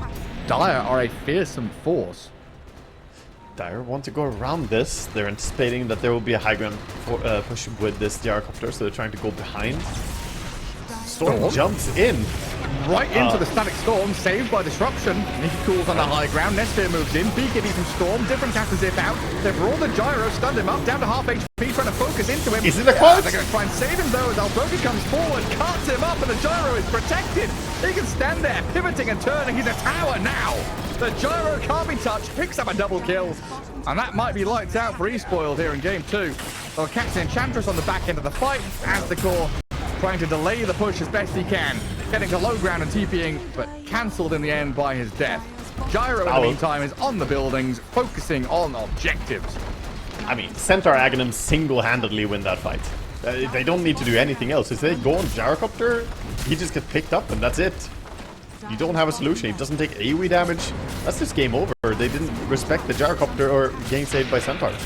The fact he disappears as well, like, I don't know, always confuses me. Like, did he die or did he get Where'd he go? His name disappears, his HP bar goes. Like, okay, he's in the car, he's fine. Buyback from Ursa, 10 seconds for Enchantress. Snowy trying to step forward. Your tier 4s are dying and the throne's about to be exposed, and Snowy is going to get glimpsed around, bubbled and saved next to his fountain. Albertus stands his ground, and there we go. Ursa hits the ground with a thud. Storm dying to the cooldown, and the nukes launched by this gyrocopter. Thrown open here for Nesphere to focus it, and GG called. 1-1. Back he goes. Victory laps coming out from Centaur. Look at him happily running circles around the enemy throne as Runa team bite back after losing game 1. They have an amazing performance here in game number 2, the laning stage. I mean, multiple arm theme behind them. So cool. But anyway, game 3, best of 5. Prepare for Runa battle. team. I love that chat wheel line. Timbersaw. Runa team running back the Timbersaw for Nikki Cool. Massive nuke damage hero, and this time around not against a Leshrac, right? So we don't have that kind of head-to-head of burst damage galore from the two mids. Storm more of a catch and chase hero. But then they do pick up the pieces with this Troll, Slardar, physical damage array to come out. For now, just going to stand on their own sides of the river. Wait for this delayed smoke, which we see so very often. yeah, they're heading over. Both teams pretty much simultaneously popping the smokes, and then we have a pause. Oh. Getting nowhere. What for? Reason? Reason. Yeah, there we go. Alberca, the admin. He's just helping out. Now you're fish Good. food. No, Alberca no wants to get problem. into the action. He's not here to sit around. I appreciate it. Runa team, one of the teams that has had the less pauses. You and I have been, you know, 30 seconds. talking about the pause qualifiers that we've had. One win had a few pauses. Runa team have had very few, but eSpoiled definitely has been the team haunted by the most lag, I think. These poor players. I mean, one thing though is eSpoiled have apparently managed to figure out how to time travel or teleport or something, because they're able to get their players from home to LAN cafe and then back again in like 7 minutes, which is kind of incredible. 7 minutes or less, dude. Battle begins. They just run. It's amazing what, you know, a Dota game can do to someone. Suddenly they Slardar? become Usain Bolt. Glimpse back into Blood Grenade. Waste 21. He's going to crush and run. So not dead, but does take a tremendous amount of damage. Doesn't have any salve or tangos on him. Already burnt through, what, 60% of his mana pool? So that is not a good start for a Slardar into a TB Disruptor lane, who are also setting up to try and cut him off to reapproach. Yeah, this is very dangerous for him. Not an easy lane if you keep getting attacked. He's gonna run over to Ryota and say, yo, give me some veggies. Gets a tango passed over and start healing up. As Disruptor doesn't have a point in Q, he can't trade hits with Hoodwink that easily. But still, this is gonna be a very free lane for Terrorblade by the looks of it. Having 9 armor also kind of deters the Slardar from trying to make any aggressive move.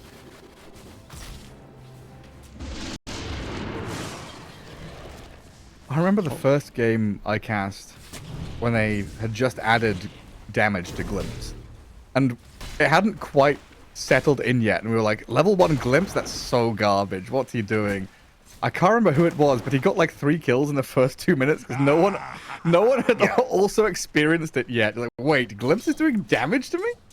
It took a while for players to get used to like how they have to now respect. Don't get auto attacked too low by the Disruptor, because you are going to get glimpsed and just kind of die to it. It's 125 damage if the enemy is max distance, and then you get, you know, that much damage for only 70 mana.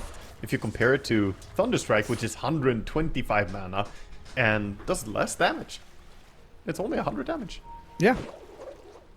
Yeah, it's a good level 1 spell, that Glimpse. Yeah. It's just conditional, that's the thing. You need to have forced your opponent to run. That's why we see them quite often just kind of stand their ground when fighting against the Disruptor. Then you know Glimpse is not useful. He's now in a weird spot fighting in the river against the Hoodwink. A battle for brawl. the ages.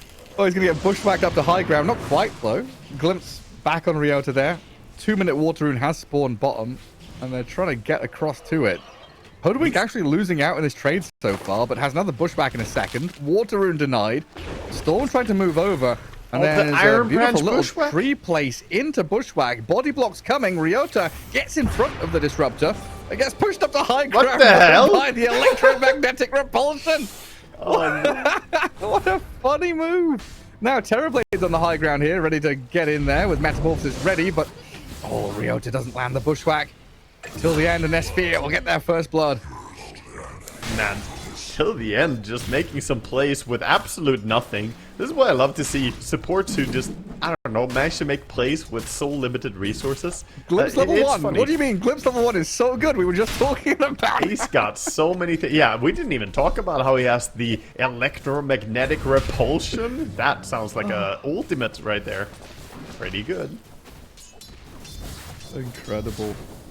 I don't know what's happened in this lane though. There's a double wave with triple range creeps coming into the Dire Tower. So Waste 21 is going to be pretty happy that he's able to gather up some farm at long last.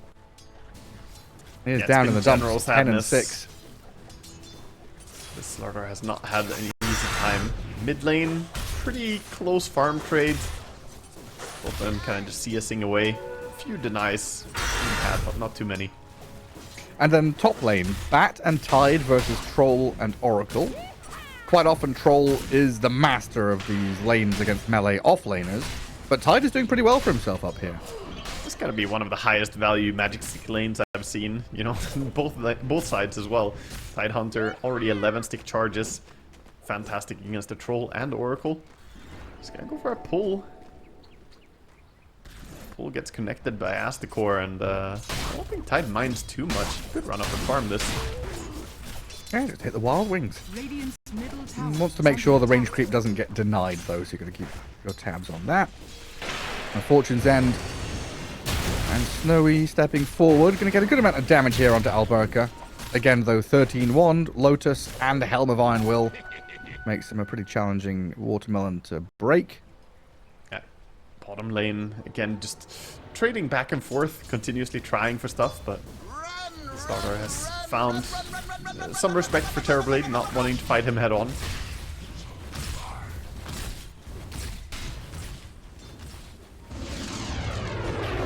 Back, but Disruptor might be the one in trouble. Yeah, good bushwhack there. Ryota's on the money with it. And a courier snipe as well. Radiant's courier Should be able to slip away from danger. And this is, of course, no metamorphosis for TB for another 10 seconds. For exploiting this window to get as much as they possibly can. Yeah, and top lane onto the Oracle, but pretty hard for the Batrider to ever set up a kill since the Fortune's End can dispel off all the sticky napalm. So you can miss out your damage. It kind of hurts for the Hoodwink. Tried to go for Acorn Shot to cancel Disruptor's salve. Fails. So now Disruptor's going to be claritying up as well. Full resources. While Hoodwink has had to leave the lane because he didn't really have too much. And that leaves Slardar isolated here. The Glimpse and the Thunderstrike, not quite enough damage through the Metamorphosis to finish the job. But we start eyeing up the middle lane now as Nicky Cool has pressed into tier 1 and Hoodwink's ready, waiting for this level 5 storm. Yeah, level 5 though, that's the difference. Level 6 on Nicky Cool. Managed to force the storm back to base. Now they're trying to check both the power runes on the side of Dire. Hoodwink might have to run away as Timber is making his way down. But a little bit of fortune and difference gets the rune. That's good for him. I say fortune, it's also Oracle. They literally know where the rune is, so it should be fine by them. That's very true. Prognosticating. Keep spamming that. If you're ever playing Oracle, make sure you ping this shit every 2 minutes. Why can't we see it? Oh, I don't know. I feel like we should see it as well. We're casters. Give me knowledge. Yeah, TA knows when Roshan's spawning. Let me have a... What if we ping it and everyone can see it? Just shields it in all chat. Oh, we don't want that. I'm a little bit scared to click it, you know. I've seen weirder bugs in Dota. Who was it? There was a Russian caster because back in the day, like 10 years ago, that happened. If a caster pinged a spell or something, it would show up for like all other casters. Why am Because I we were not all part surprised? of like the same group. I'm pretty sure it was PGG who would always like spam ping someone's spell when he was like, they're not using it properly or something like that. So you'd be sat there and it would just be like, please go game, has pinged, Diabolic Edict 7 times in a row. Yep. 1 for 1 on the wisdoms. Even and fair. Balance in all things.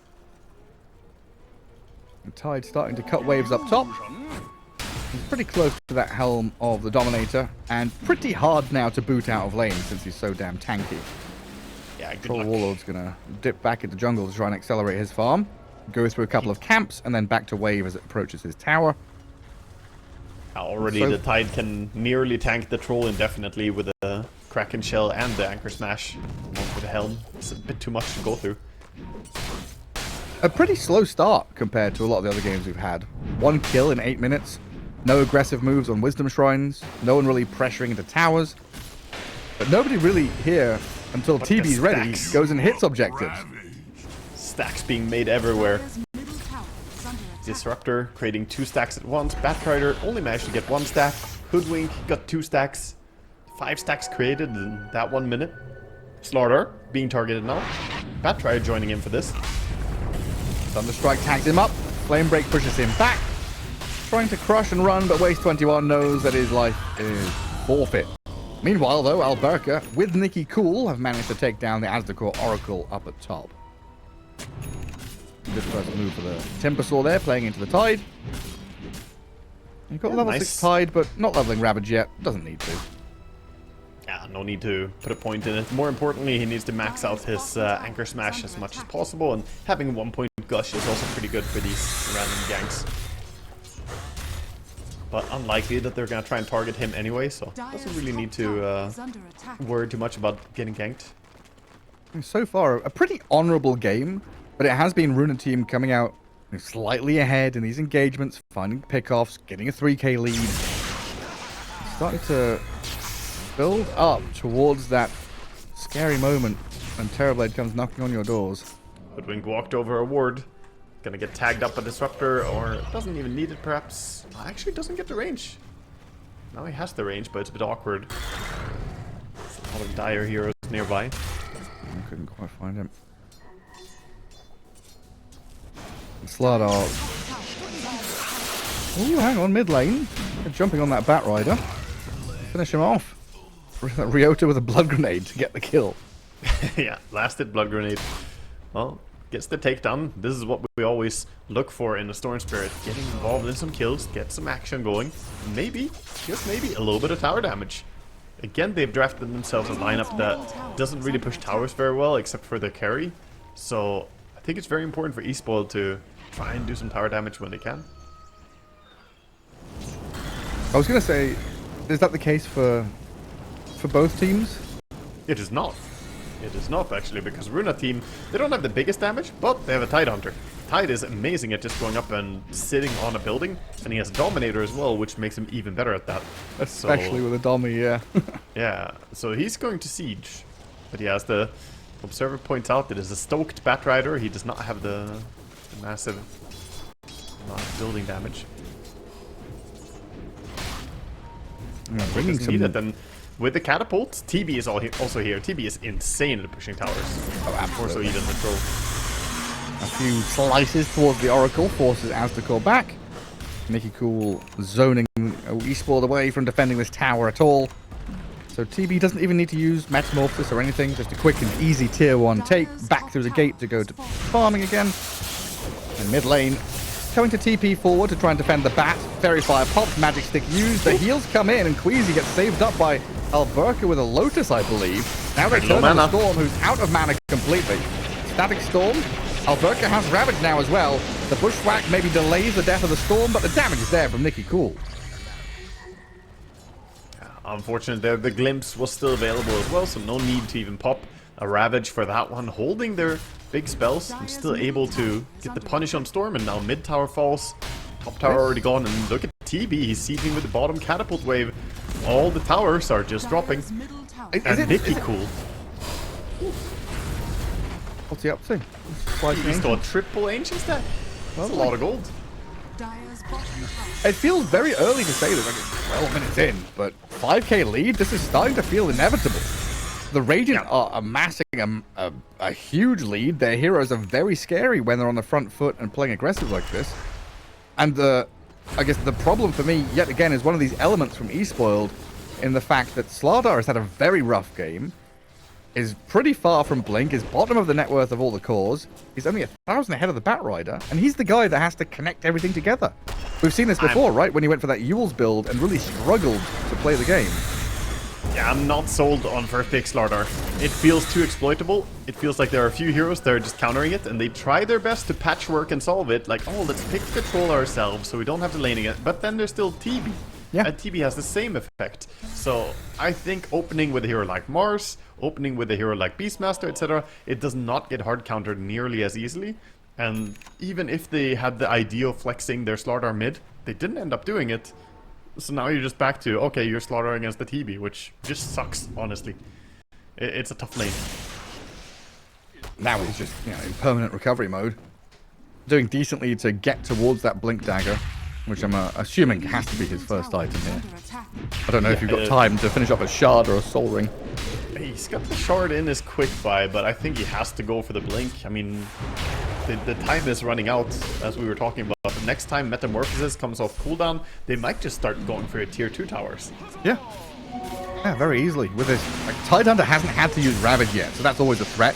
Storm is zipping in onto him, but the 3-man Ravage is there into the Static Storm combo. The Troll and the Oracle just annihilated under the raw power of Runa team. Storm trying to zip into the back for the Disruptor kill. Ryota's being chased by Nikki Cool. Runa team lose one support, but they get, what, 3 in a row? And maybe the Storm? Going to kick difference out of lane. And he's got mana to zip away. But another strong showing. You know you're in dire straits when you talk to each other, talk to your teammate and go, hey, can we kill Tide?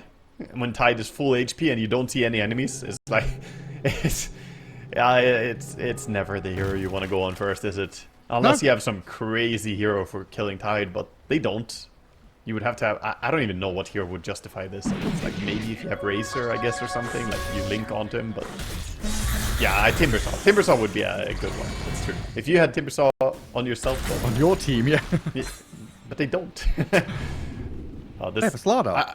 I think they're just feeling like they have no options, and that's exactly the... Oh, they're gonna go on him again? Yeah, they're attempting. Disruptor. Trying to get the Disruptor, but a nice body block there of the Sharpshooter. Protects him for a moment. Alberca's going to back away, and they get the Disruptor and the Helm Creep. There's something going their way. But it feels like the big difference between Storm and Lesh in terms of damage output, playstyle, etc. is really visible. Difference, very confident on that Lesh rack, just jumping in, finding solo kills, and kind of carrying that early game to allow other heroes to farm and catch up. Storm Spirit needs more help than Lesh does to do the same job. Alberca running over, checking, not gonna find the Hoodwink. I think you're correct, and I also think that this Storm pick into Disruptor is problematic. You see how much it does if you land one good static Storm like he did there. Something you just shut down both the Oracle and the Storm. Two of them should never be allowing for one Disruptor ulti to counter them, though. Hoodwink trying his best, Ryota being as sneaky as ever, but there's not really too much to go on just yet. But all his friends are coming. Slardar with the blink. They want the Timbersaw, they saw him. Like, the game is so desperate when Radiant are playing 3 lanes and out-farming you. You're gathered up as 5 trying to play top, looking at Nikki Cool, but you can't get the finish on the Timbersaw, and now your Slardar is being glimpsed back into the Static Storm, lassoed and slain. A killing spree for Nikki Cool, and now a Yule Scepter into Ravage from Alberca. Look at him go, a triple kill for Timber, finding a bonus one on the edge. I like it. This Yule Scepter's working out for Alberca. I wasn't too sure about it. I'm like, doesn't make that much sense, but it's good, dude. It's good. He's against that Troll. He's against the Storm. He sets up. He might even get himself like a Centaur or a Croaker with his Dominator. Alberca knows what he's doing, and of course, yeah, that shard is gonna be the end of days. You get hit by the dead in the water, and you will be. There's no living through that. No, you get dumped out at sea. Alberca kind of trying to roleplay a Shadow Fiend, right? The Yules into ulti. Exactly. It's like the closer you are, the easier, I guess the quicker Ravage hits. Mm-hmm. Yeah, I mean, you can set it up so that Ravage is on the ground when you land from Yules. It's basically like you land into it. Yeah. And Storm is nowhere near BKB. No, he's not. He's not even going for it. It's Kaya Sanj first. He just completed that now, so... No fault in his item build, it's just a matter of tempo difference. All the towers are falling. Top tier 2 gone, mid tier 2 dead to this Tidehunter who's completely unthreatened. Batrider might get him. Yeah, difference is in there. Good Sharpshooter. Static Storm got dropped, but the Storm is still out here ready to play. Another no good pick on a support. They know Meta is on cooldown. 80% of his mana pool there to try and catch the Disruptor. Till the end, steps forward. Still going to get bushwhacked and spotted by Waste 21. Down he goes. Yule Scepter up by Alberca, but I think Runa team realizing without TB and without their support, this isn't a fight that they can continue anymore. Signs of life from eSpoiled, but they're 1 foot in the grave and trying to claw their way out of it. Runa team, now they have a little bit of a chance to go though. Batrider still has Lasso. The Tidehunter ulti is up in 20 seconds. I just went, like, Terrorblade has had a pretty free game. 2-0-2, killing towers, farming the entire map. And he's not the most farmed hero on the Radiant team. Yeah, they're all massive. Every single one of them. Timbersaw is having just a flying head start over the Storm. 3.5, well, 3,000 gold ahead of him. It's pretty significant at this stage of the game. TB with a shard as well is hitting extremely fast, so starts pushing and taking Roach. They scan them. This is more like a yep, they're on Roach. Yep. Do we do anything? Nope. I don't think so. Maybe they could have tried to steal it, but not happening. Static Storm on the Storm. Is his team close enough? Oracle's here to try and save him up. Hoodwink is nearby, but misses the Sharpshooter. And now Yule's into Ravage again. The setup into Stun. It's just too easy for them. Honestly, the Ravage is pretty nice against Oracle too. Oracle tries to stick around to save the Storm, but as Storm gets caught, the Oracle also gets hit by the Ravage. And you just get a 2-for-1. Radiant's bottom tower is under attack. Oracle on the go. I just keep looking at this network board. See all the main characters up the top.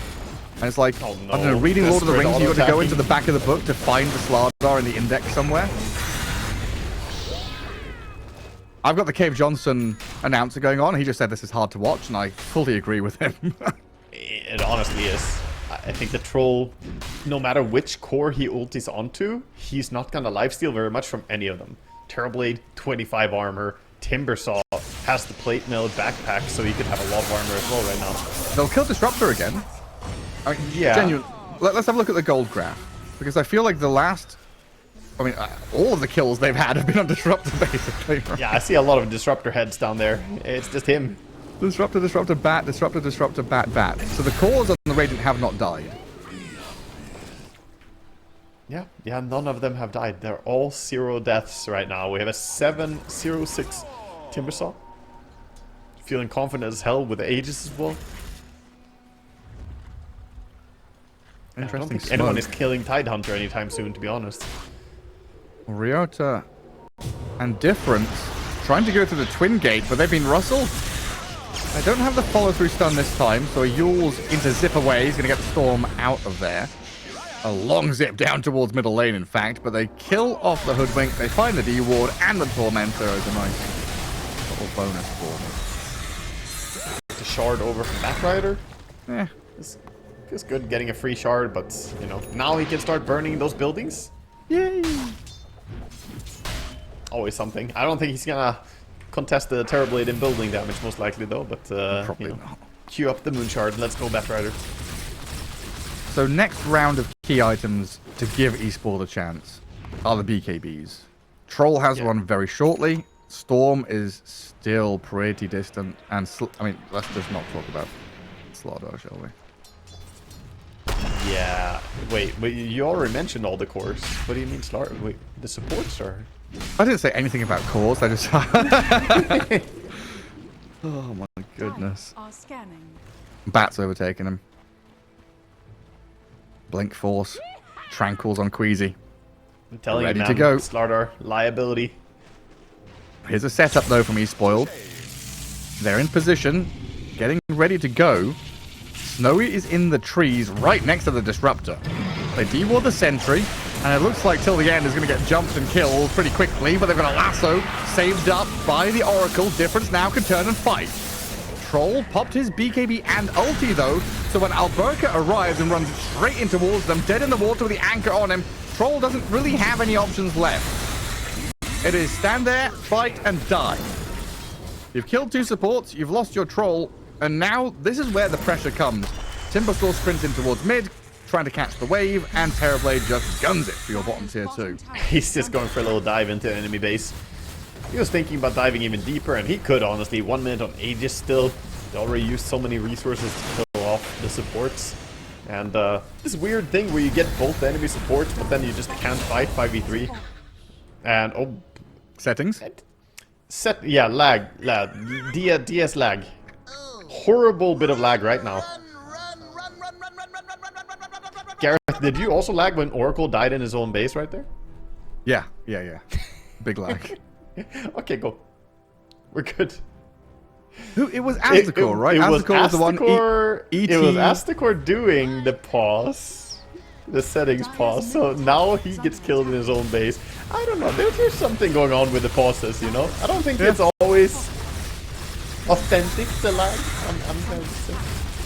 It's definitely some tilt. We need a referee. There goes your tier 3, I guess. What do you even do?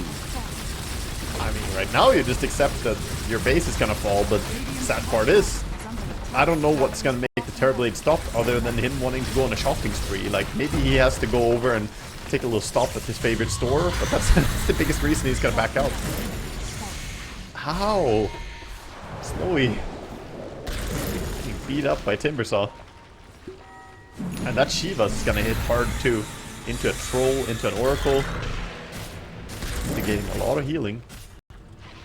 They've got so many items. And they're looking across this mid lane and trying to find a way to get in there. Dire playing under their own vision and hoping they can have a fight in the Observer Ward, but the Timbersaw might have gone a bit too far now. Gets turned on, the Ravage doesn't come fast enough to save him, but still going to look at this Aztecor Oracle in the back while TV on the run away. Nespia close to death. Troll running towards that Terrorblade, and Storm Spirit has enough mana to zip onto him as well. Slardar gonna get close back, misses the crush. Nespia is out of there. Now the turn with Alberg is still whacking at them. The Tidehunter's the real carry in this game. In the midst of it all, battling with Snow, Anchor smashing them down. Queasy picks up a double kill, and Difference, he's just had to zip back up to his high ground. Ryota's throwing boomerangs and bolts and battering at people from there, but this Tidehunter is untouchable. Alberga shoves the coming in, he's gonna help. Tier 4s. Maybe Difference can make the difference with a jump in from Slaughter. They kill the bat, but they are just unable to contend with Alberga, who now blinks away from the bushwhack. That's a lot of beast, man. He's running away though on Tide. He's gonna be completely fine. Mana pool is too low. Sharpshooter, the Yule Scepter. Alberga clips him as he blinks in to try and crush. Now the TB's up with the Metamorphosis. Vortex back in towards Difference and killed off. They get the TB. Zip in, Difference, come on. The Storm Spirit trying his hardest to pull everything out of the bag. He's out of resources now, surely, though. Can't go and finish off Disruptor. Leave that one to Ryota's Hoodwink to take down the Disruptor. But Nicky Cool saves the day for him, while in the back of the fight, they've got Difference locked up with the Yule Scepter. Very nice buyback by Batrider there, and actually they just straight up call it. Understanding that this game is a little bit too much. They needed even more in that final fight. They got the kill on Terrorblade, but it's not enough. And too long of just not being able to do anything to this Tidehunter and Timbersaw. It's the only way that fight went good for them as well is that the T lanes, maybe they get to play some Dota, because last game they didn't get to play any Dota at all. No, it wasn't even getting run over. It was just a steamroller slowly going towards you, inevitably crushing your buildings and your base. But yeah, hopefully we get a proper game and a proper series out of eSpoiled here. Game 1 was super hype, really close. And games 2 and 3 have been a little boring, a little dull, a little straightforward for Runa team to take the victories there. I mean, it's like that. Sometimes you just have the other team's number and then things fall into place very naturally. This game, I wouldn't give a massive advantage one way or another. I think, like I said, that eSpoiled possibly will win 2 lanes, and then I think the Runa team's draft is stronger. So one team having lane advantage and the other team having draft advantage could make for a pretty exciting game. Yeah, for sure. I'm super curious to see how well the mid-tiny performs, because this has been a mainstay in Dota, but he's kind of shifted back to the POS 4 in recent times, unless there have been these specific matchups against the Park or whatever. So Yeah, seriously, looking for Nicky Cool to get that blink timing. Crash Landing was this super broken ability or facet, and then got nerfed, but it's still pretty damn good. Void Spirit can dodge the toss if you want with Dissimulate later on. Like level 5, when Tiny has 3 points in toss, it's pretty important to dodge it. Otherwise, you take quite a bit of harassment from it. Smokes break at that bottom rune. Nicky Cool up on the staircase, while up at the top rune spot, Elder Titan already scouting with his spirit.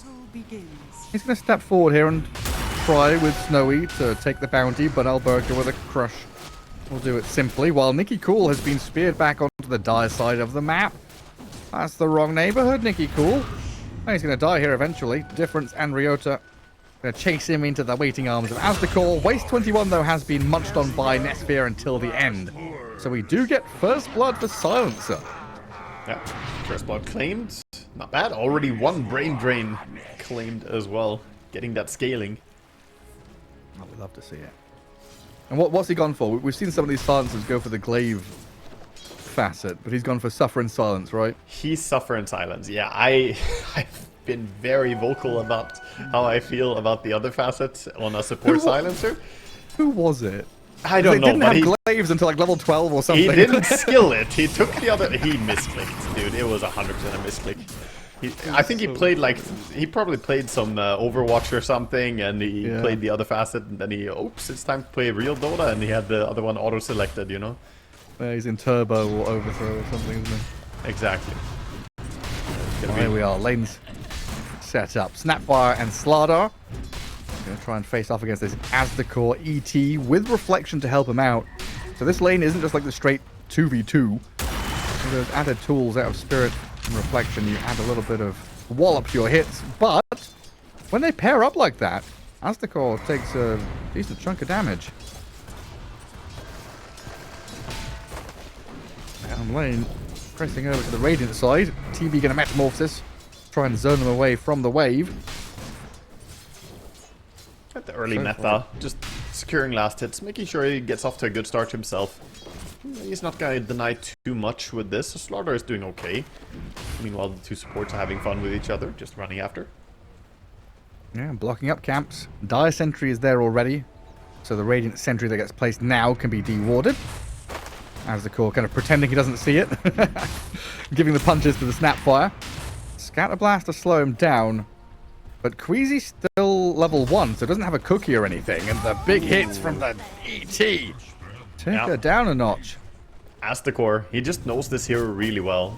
Like, again, one of those players who's just silver tier on the hero, doesn't look too intimidating, but he knows exactly how to play it. You just stack some jungle, you know, he even was efficient about getting a stack with his Astral Spirit there, so you get even more buffed. And then he does the zoning, and TB is very happy not having any harassment come onto him. Yeah, super chillin'.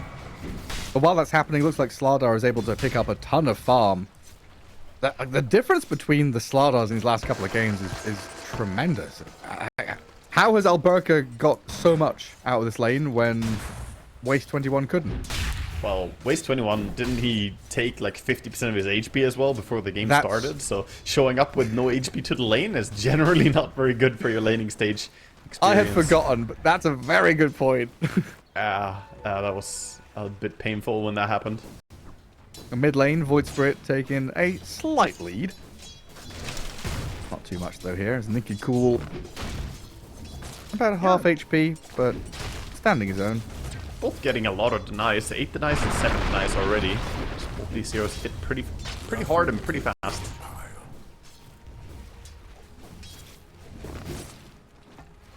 Both got their bottles ready to refill at minute 4. Shadow Demon's even wandering over, leaving that bottom lane. Mars a little behind in the last hits compared to the rest of the pack. So we'll see what Waste 21 is able to do here. Imbalance gonna be created here as Tiny will not be allowed to get a refill. Oh, even using the Q to get the last hit. Nice stuff by Difference. And Shadow Demon is trying to leave the rune so that Difference can go and take it as well. Not only denying it from the opponent, but giving extra refills. Stay hydrated. That's a great Happy turn of Void play. Spirit. Mars didn't get any last hits in that duration though. The Waste 21 just being clicked by the Silencer, brought to about half health, trying for a large camp pull. Dropping low for the silencer spells. Oof, doesn't die here though, does he? Gets quite close. Yeah, it's a lot of damage. And Snowy has died up top to Queasy. The magic damage coming out of the Snapfire. And now the ET in trouble too. Look at that! Another blast out of the good old shotgun. Beatrix gets the job done. I mean, this is a statement, if anything, by Runa team. Managing to get not just 1, but 2 kills. Slaughter leading the CS way. They are absolutely styling right now, showing that the Snapfire might be the key hero to enable Slaughter in this matchup. Yeah, we've seen it time and time again, right? The Snapfire combo with Mars, in particular, has been a go-to. Slaughter fills a similar role. Now bringing Silence atop. Are they just looking to crush this TB after he's used Metamorphosis? They're right on top of him. Snow is in trouble. Do we not have a stomp to slow them down? We don't. Ryota's arrived now to turn back and trade out Alberca, but that Snowy dying twice in quick succession, Meta on cooldown, they need more out of this. Till the end's going to drop here as Ryota and Aslicor do make a decent rotation to trade out, but sad times for Terribly. Yeah, I mean, you get 2 nice kills, but even so, the 1-for-2 trade, I think you'll take it any day as Runa team. The walk of shame is going to be extra shameful for TB as he didn't have, or doesn't have his Metamorphosis anymore either. Yeah. Level 3. That's super costly. He's about, he's basically level 4. But... Bright side, the Dire are in position to control the runes. Level 6 on Void Spirit, along with the Shadow Demon showing up for the rune, does mean that Tiny is again not getting a refill.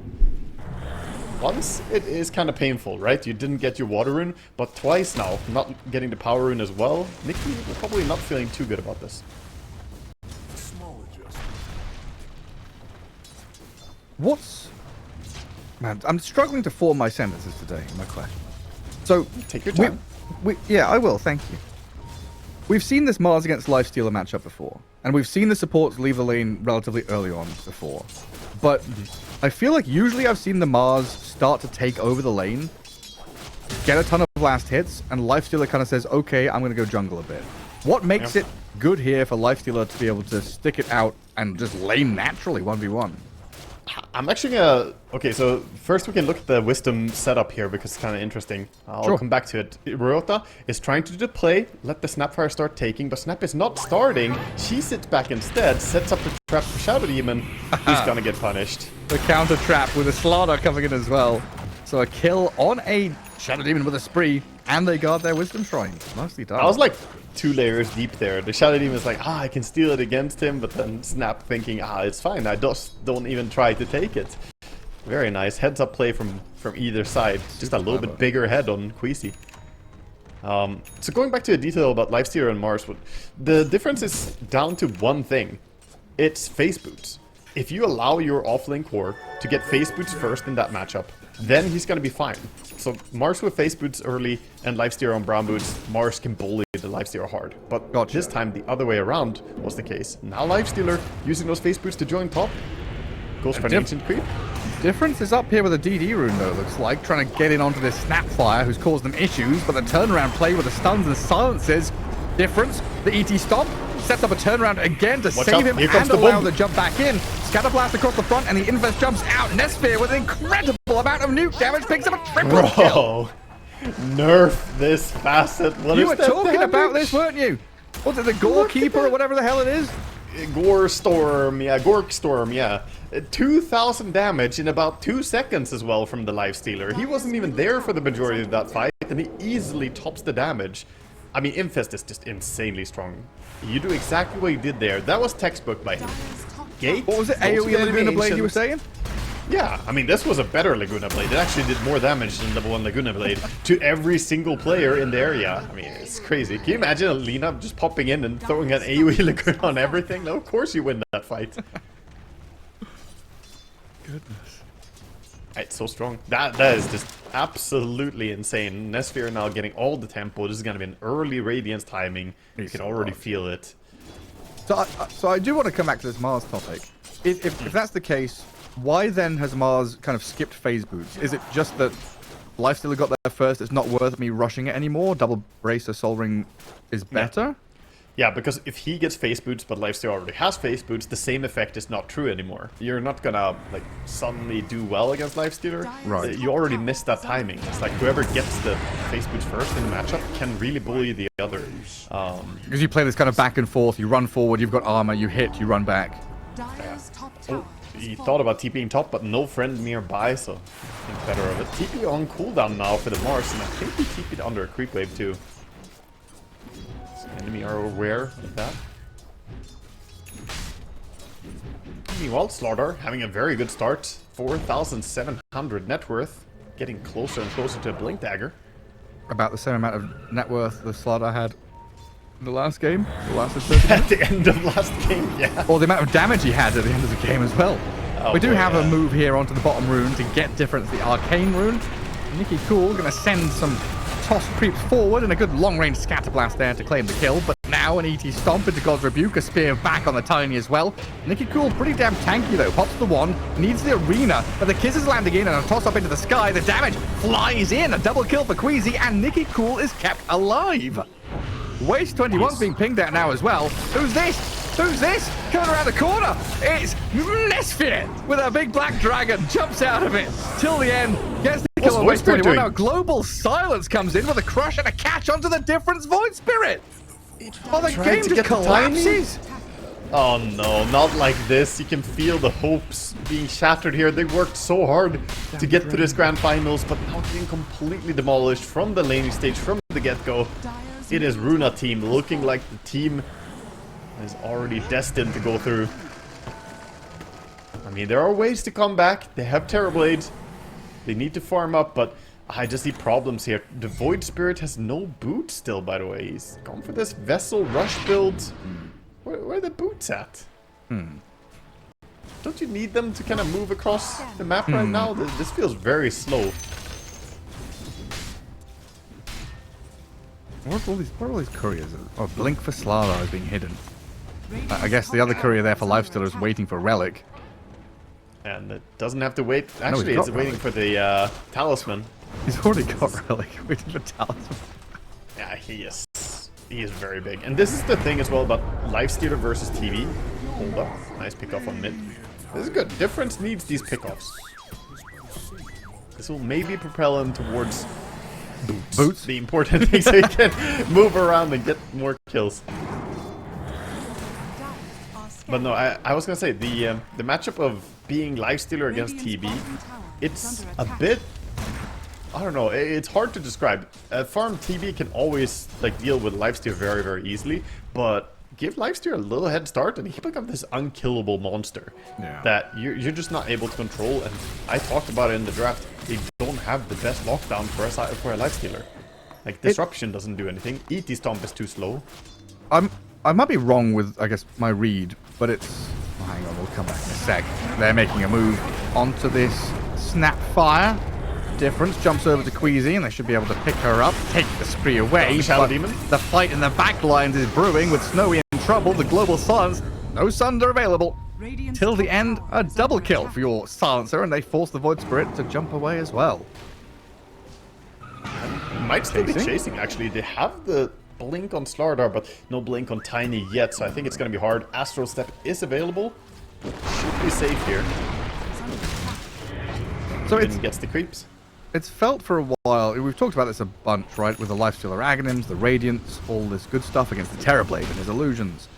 Makes a lot of sense, but it's felt for a while that the Lifestealer's timings kind of outdo the TB's one. Because we used to have this TB, or Nicky Cool, getting jumped on and splitted down. That's a big kill there for them to take. Yeah, right before Blink Dagger, that delays his blink quite a bit. True. But yeah, it used to be that Terrorblade with, like, Manta Skadi was the answer, right? Skadi was such a great item against these melee heroes, piercing magic immunity being an incredible thing to get, and you would kind of just rush it. You know, Dragonlance, Manta, Skadi, you're ready. But now this, like, Radiance into whatever, into Aghanim Scepter, your items come faster, and you are stronger than the TB could ever dream of being. Yeah. Yeah, I mean, if you have a good lane, then Lifestealer becomes a very active hero as well, as he can do this, get in the Ancient Taxi, and then just run around the map. Very few heroes can actually do anything to stop you. Using the Ancient Prowler, He walks so Get funny. around. Yeah, it's so fast. It's not meant to go at that speed. Yeah, the leg animations can't catch up. Oh, that bottom going on the Mars, but might backfire as a lot of Dire show up. And there's an arena. Wheezy inside of it. He's going to get pummeled. Dire's middle tower is under Looks like Lifestealer not reacting and TPing down there. He's instead zoning the Terrorblade out of the northern jungle. Taking up a lot of space there just with his body. And now we're going to get the Blink Dagger delivered on Tiny momentarily. So I would kind of suspect Runa team here gather up and smoke to play in behind them. Maybe join up with a Lifestealer to get towards enemy Ancients to stop the TB from farming there. Lifestealer has a little bit of cooldown as ulti, and he does not want to go too deep into enemy territory before he has it. It is his get out of jail free card. He pretty much needs it. Terrorblade runs into the Lifestealer, but I don't think Lifestealer cares much. Even the Centaur is gonna act against Terrorblade here and stun him. And you see these illusions just kind of melting without doing too much to pass their Lifestealer. Radiant are scared. Yeah, I don't know what you do about it. You know, the mosquitoes in your house, you get one of those little coil things you burn. There's chemicals in the air. Cockroaches, you get the cockroach traps. Rats, there are rat traps. This Lifestealer is like a moose walking into your house. How do you get it? How do you get him out of that jungle? Yeah, the general protocol is to just say that the moose owns your house now. That's Yes. what we do in Sweden. Yeah. There's actually, Enshrined in actually Squatters' right for the Dire's moose. bottom tower is under attack. Oh, they're gonna go on the Snapfire. Got a little bit cocky. Tiny is there though. Silence is there. And a great blink crush onto the twos. They turn onto Difference, trying to heal up with his wand, and now dissimulating off to the side, gets a bit of distance, but Difference is still being crushed and kissed by the Mortimer Lava Globs, saved by Disruption, and I used saved with a high-pitched voice there because I wasn't sure if he'd actually been saved. He's been killed. Yeah, to toss in another one as well, make it a double, get the D ward as well on top of that, and meanwhile Lifestealer's just smiling away. He's like, yes, my team, very good. You guys crushed them without even needing me, and I will be completely fine. He is working on his Manta style, getting pretty close as well. Already has the full Yasha. 6k lead. As a pause comes out, Ryota is out of the game. Lag has been called by eSpoiled. Must be a first. Never seen this before. Did you know there's a Swedish YouTuber who actually has a moose living in their house? It's insane. I don't know. Like literally a full-sized moose inside their kitchen and stuff.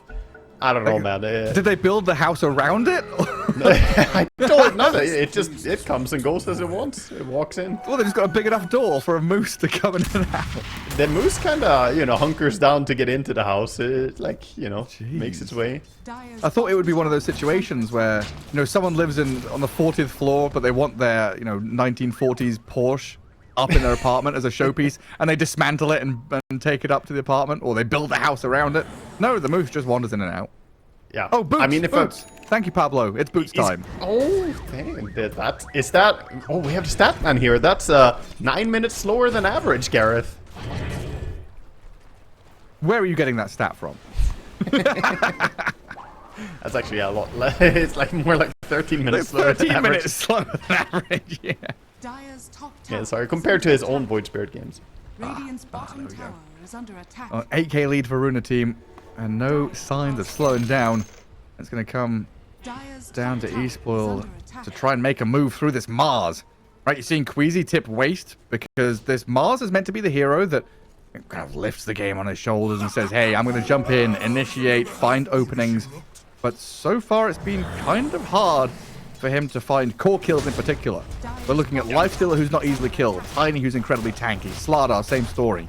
So, again, the kill line here has been find Silencer and kill him over and over again.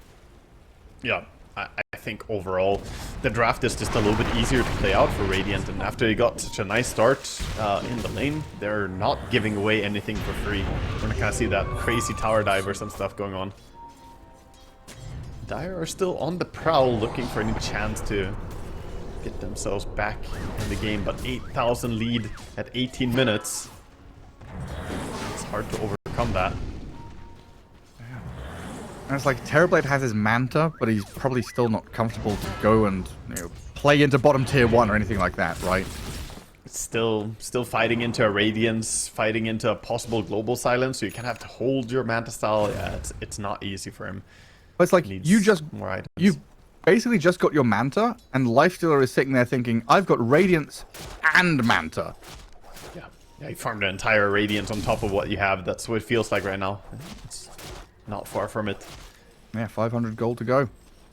They're going to make a move top, though. At least try something here, as eSpoiled need to get this Mars involved big time. Arena's there, but the global covers, allowing Alberca to turn and swing. The spear will miss, and in comes Nicky Cool. Avalanche into Disruption save. ET Stomp to maybe delay, but a cookie forward and Mars being isolated here. Waste 21 is going to just get re-jumped by the Slardar. Comes the dragon. Finished off as Nicky Cool killed off Ryota, and the dragon, yes, has arrived. A stun to stop the TP, and 3 in a row, lining them all up. Ducks being shot down as eSpoiled try to make a play, but the answers, they're all here from Runa team. Yeah, they're just walking around doing whatever they want. Nesphere immediately TP's down bottom, realizing this is the only thing TB can do right now is just farm away. But by running down here, he limits the space that he has as well, taking away a lot of precious farming grounds from him. And looks like they're going to be able to torment her quite easily without the Lifestealer. They have Slardar, they have minus armor from the low Shredder. The 3 of them should be able to do this.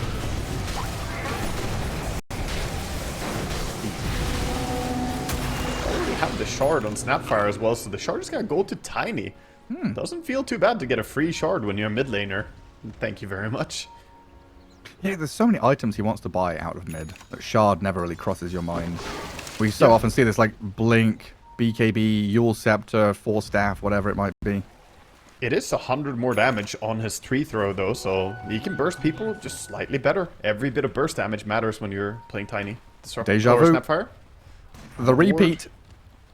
Under ward. No global silence.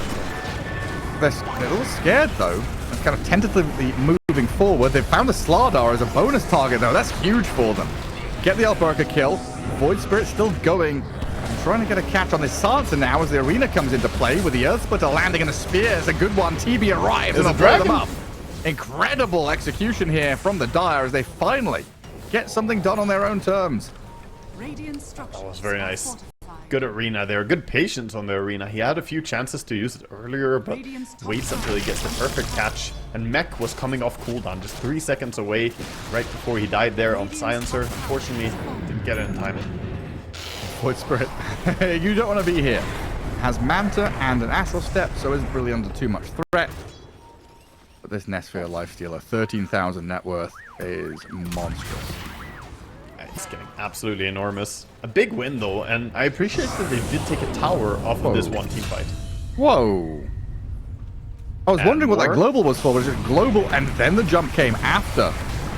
And now the kisses in onto Ryota? Just sniping them out. A good stomp to stop the Slardar, but not enough, as the aim is true by Queasy. Mortimer kisses landing perfectly, and I like his Blink Dagger on Snapfire. I've seen this build more and more, the Blink into maybe a Yule Scepter next, or, you know, maybe just go back for normal items, but honestly, Snapfire benefits quite heavily from having Blink. Yeah, Blink, Tumblr's Toy, and the Cookie. Tons of mobility here for Snap and her allies. Also, big fan of this set. It's like how to train your dragon kind of thing. Yeah. Funny little lizard guy. That's cool, actually. I haven't seen this one, I think. That's a nice one. I like it more than the one that changes the color of the ulti, because that one just confuses me. It's like, what is this? Random artillery. It looks so strange. Is there a blue Rubik in the game? Infests. Looking for something together with Slardar this time. Slardar has a BKB as well, fresh. Ready to be used. They want TB. That's the big pickup. They saw that he isn't bottom, so they're gonna look somewhere else. Hello? Sees the illusion. They saw the real one. They ping. They know. Mars and Shadow Demon, they're both here. They blink, they crush, but the dodge is there. Waste 21. Steps back. Thinking about re-engaging with an arena. Alberca gets his BKB off, and they just turn on this Mars. Disruption is gonna buy him a bit of time here. Can he get out with a Greaves popped? Yules into the sky. Sansa now becomes the focal point for Difference. Void Spirit jumps in. Nicky Cool, though, made the backstab play to kill off Waste 21. And Difference is now in trouble. TB popped the matter, wanting to stand and fight, but this Nesphere Lifestealer unchecked, free reign, cookied forward. They're giving chase here onto Ryota. They might even find more with a toss back on the TV. Oh, what a Mickey play. Cool! Oh, that is just disgusting what he's done to them. Snowy can try to sunder and play here, but he's surrounded on all sides. Bashed down. You go, 4 in a row as Runa team sweep through. Make it cool, man. He's been doing a good job on this Tiny. Always feels like he brings the +1. It's like, oh, this is a good fight. They got a kill. And then always he makes it. Nah, we got 2 kills, dude. Sending them back. He even got a surprise kill on the Mars at the very beginning. Yeah. He's at the right place at the right time. And clearly a communication is working great between him until the end. Always calling for the silence when he needs it. And off the back of this tower falling as well, Lifesteal is going to finish an entire assault cuirass. I think the window where you could ever kill this Lifestealer, I think is closing. Like, I just don't see him dying anymore. The AC is just too much. Yeah, I don't know. We need some like Scythe refresher Mars. So we're looking at minute 50 kind of items, aren't we? At the minimum, you need Hex. And you need to probably poke out the global silence first as well, and then reset and go. But the question is, how do you poke out global silence without losing your heroes? The catch is insane on the Slardar, Tiny, even the Lifestealer is pretty good at catching people at this stage. Oh, Mickey Cool. Finds the ET. Ooh. Gives him the whack, and the last hit goes to Tildy, and he deserves that. He's been supporting so many of these kills, give him another. As I say that, he actually has the most kills in the game shared with Lifestealer. Or actually one behind Snapfire, sorry. Snap has 7? What the hell? 7, 3, and 16, yeah. Oh, it's a good day to be a support. That's what happens when you pick supports that can do shit. They go out and they get kills, and with a Tiny tossing the Mars back in towards Lifestealer, Waste 21 caught completely patted down. Dead with no buyback. Yeah, What's happening over there? Oh, it's a Void Spirit. Being chased by a Slardar. Thinking about the crush. In comes the Snapfire. Dissimulate down to low ground, but the cookie play from Queasy finds him. And now with the global, he's already spent his Manta, so there's no disengage, there's no dispel. And your barracks are falling. Dear God. That global silence was just over the top. They don't even need it. But yeah, at least he cut the creep wave. So he prevented the push. They're going to back away, not even going for the racks right now. However, I think Lifestealer just goes to fix mid, and he's going to be right back to that top lane. Yeah, looks like it. They've Does got creeps TB arriving. manage to finish anything? 2.6k gold. At this point, maybe just buy like a Crystallis or something, get some damage, and like pray for a big fight. The confidence of Mickey Cool. He knows this game is on the verge of completion. This series is nearly done for Runa team. Just looking for that one pick off. You know, buybacks are unlikely. Dire need to buy out items to just hold on. And if they're buying out items, they won't have buyback. A single kill could have led to another lane of barracks quite easily. I'm sorry, Gareth, but this game is not going to go in the chronological order anymore. They've completely ruined it. They might as well call it here.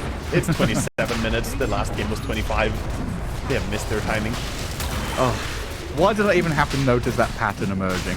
Now it's going to trigger you for as long as you will remember it. Oh, I'll forget about it before the next qualifiers, don't you worry. We've got a Roche contest coming, but it's already dead and Aegis is grabbed. eSpoiled repositioning now towards mid. Maybe to try and push the wave. I want to set up around this. Mars up at the front. Feels like a very last-ditch move. It's good to see them coming out of their base and making a move, though. For sure, props to them. Trying to Snapfire. That's a good target to start on. Should be able to find Queasy here as they surround the Snapfire, but the Greaves and the Cookie, the heals come in. Queasy's fine. Glimmered up and runs away, and the Lifestealer's on the tails of the Terrorblade. The spear just goes straight through the rage. And Snowy's been avalanched and tossed and dead for a minute now. ET couldn't save him with a stomp, but now with a global over the top, Silence the Cookied and healed. They're on this Void Spirit. He's in trouble. Kisses land, and the Lifestealer eats him. Ryota inside the pit, but not for long. A double kill for Nespear. And Runa team, another clear, decisive victory as they'll wander towards mid to push in another lane. Just making it look way too easy. I don't know how Snap doesn't even die there, but they're also scared of getting caught by the rest of Runa team running over, so they just can't full commit on her. At this stage, they can't even kill a support carrot. It's tough times. Lifestealer just bought a BKB. That is a man of sheer discipline right there. I would never have found it in me to buy BKB at this stage, but he's like, nah, we're winning this game. I'm not dying. Period. Ever. I respect it. He wants to qualify, and I don't think anyone is going to be able to stop him. Look at this man. He can do whatever he wants at this stage. Pretty sure he could go to the enemy fountain and walk back again. Do it. Do it, Lifestealer. Yeah, just go do it. Listen to the Fountain caster. beckons you. Hear the Maniacal siren calls. call. Well, he is a Lifestealer, right? He's got the maniacal laughter of that wizard who combined souls with him, right? In the Lifestealer lore. So he's got a little voice in his head saying, do it, go do it. Yeah, isn't he like somewhat of a Frankenstein story? It's a monster. I think they were in prison. There was like a monster and a wizard in prison together, and the wizard was dying and wanted to live, so joined his soul with the monster. Something like that. But he There's keeps some talking kind of about soul. a master. He was the master? The wizard is the master of the monster, and they were like jailed together or something. I don't know. We need slacks here for the lore keeper, gore corpse keeper, lifestealer master, as Nesphere is going to rage through the stomp sleep in towards the tier 3 tower. Terrorblade. Still has the Aegis leading the way. Metamorphosis is used. They're going to spear the lifestealer in towards the tier 3 tower, but the Metamorphosis, I mean, it was used, quickly dispatched with those. The Global Silence comes in as covering. So allow them to kill off the Mars. Quite anticlimactic ending to this series after such a hype game 1. 2 heroes dead, 3 in a row. GG, well played, called, and Runa team will be your Eastern European qualified team heading to DreamLeague Season 27. Well played by them as well. Runa team absolutely looked amazing here. They did not drop a single series. They won all the way through the upper brackets. They 2-0'd Nemiga. They did go the distance against Runa.